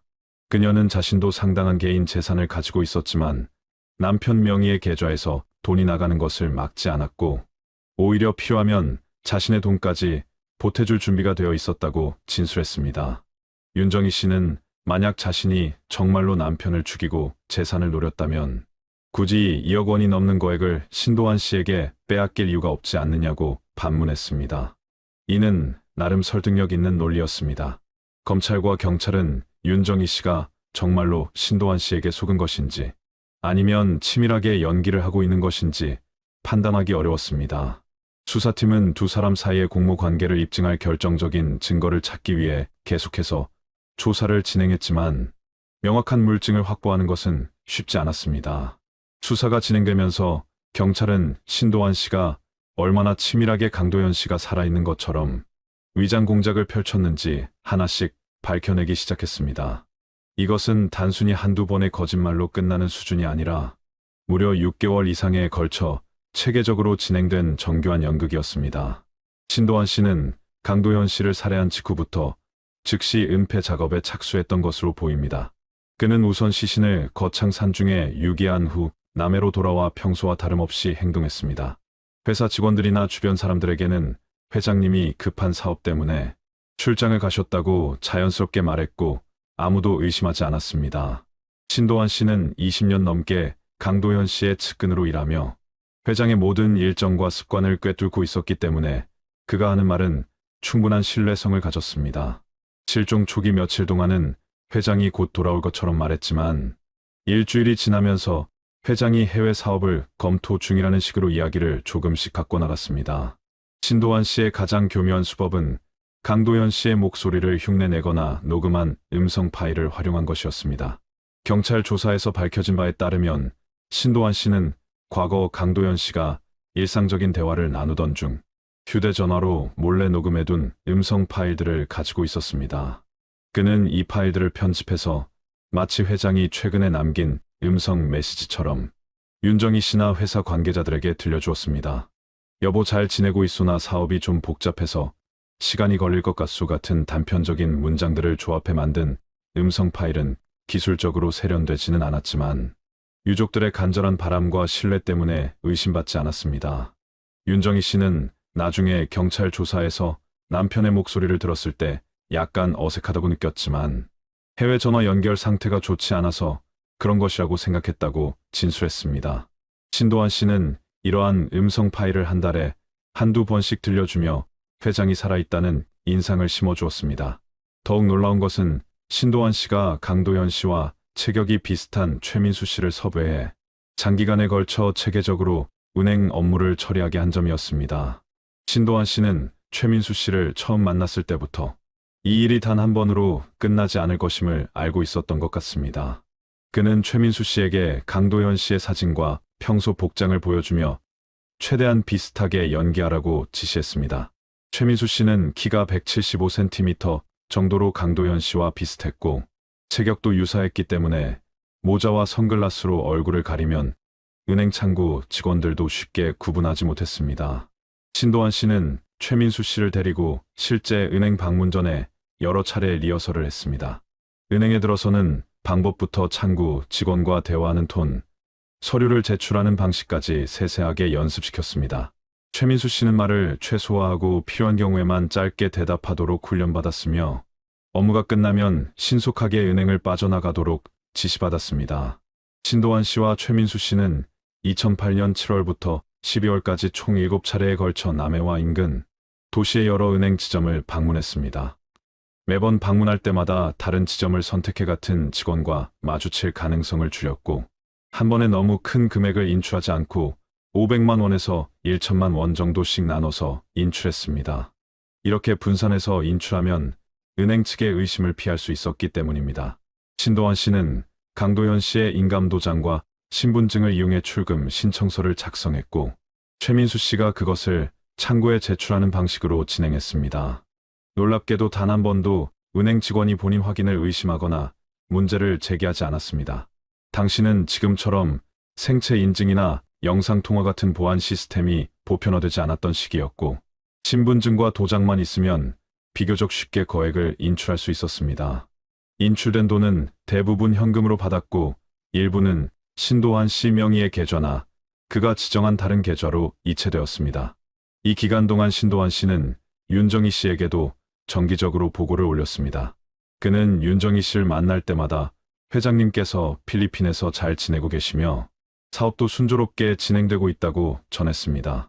때로는 회장님이 한국에 있는 가족들을 그리워하신다는 말도 덧붙였고 곧 한국에 들어오실 계획이라는 희망적인 소식도 전했습니다. 윤정희 씨는 이러한 소식을 들을 때마다 안도했고 신도환 씨에게 고맙다는 말을 건넸습니다. 신도환 씨는 또한 회사 임원들에게도 비슷한 내용을 전달해 회사가 정상적으로 운영되도록 했습니다. 그는 회장님의 지시라며 회사의 중요한 결정 사항들을 전달했고 임원들은 그의 말을 회장의 뜻으로 받아들였습니다. 이렇게 신도환 씨는 마치 강도현 씨와 지상의 사람들을 연결하는 유일한 통로인 것처럼 행동하며 자신의 입지를 강화해놨습니다. 그런데 2009년 초가 되면서 신도환 씨의 이러한 위장 공작은 서서히 막을 내리기 시작했습니다. 최민수 씨가 더 이상 위험한 일을 하고 싶지 않다고 거부 의사를 밝혔고 은행들도 점차 보안을 강화하면서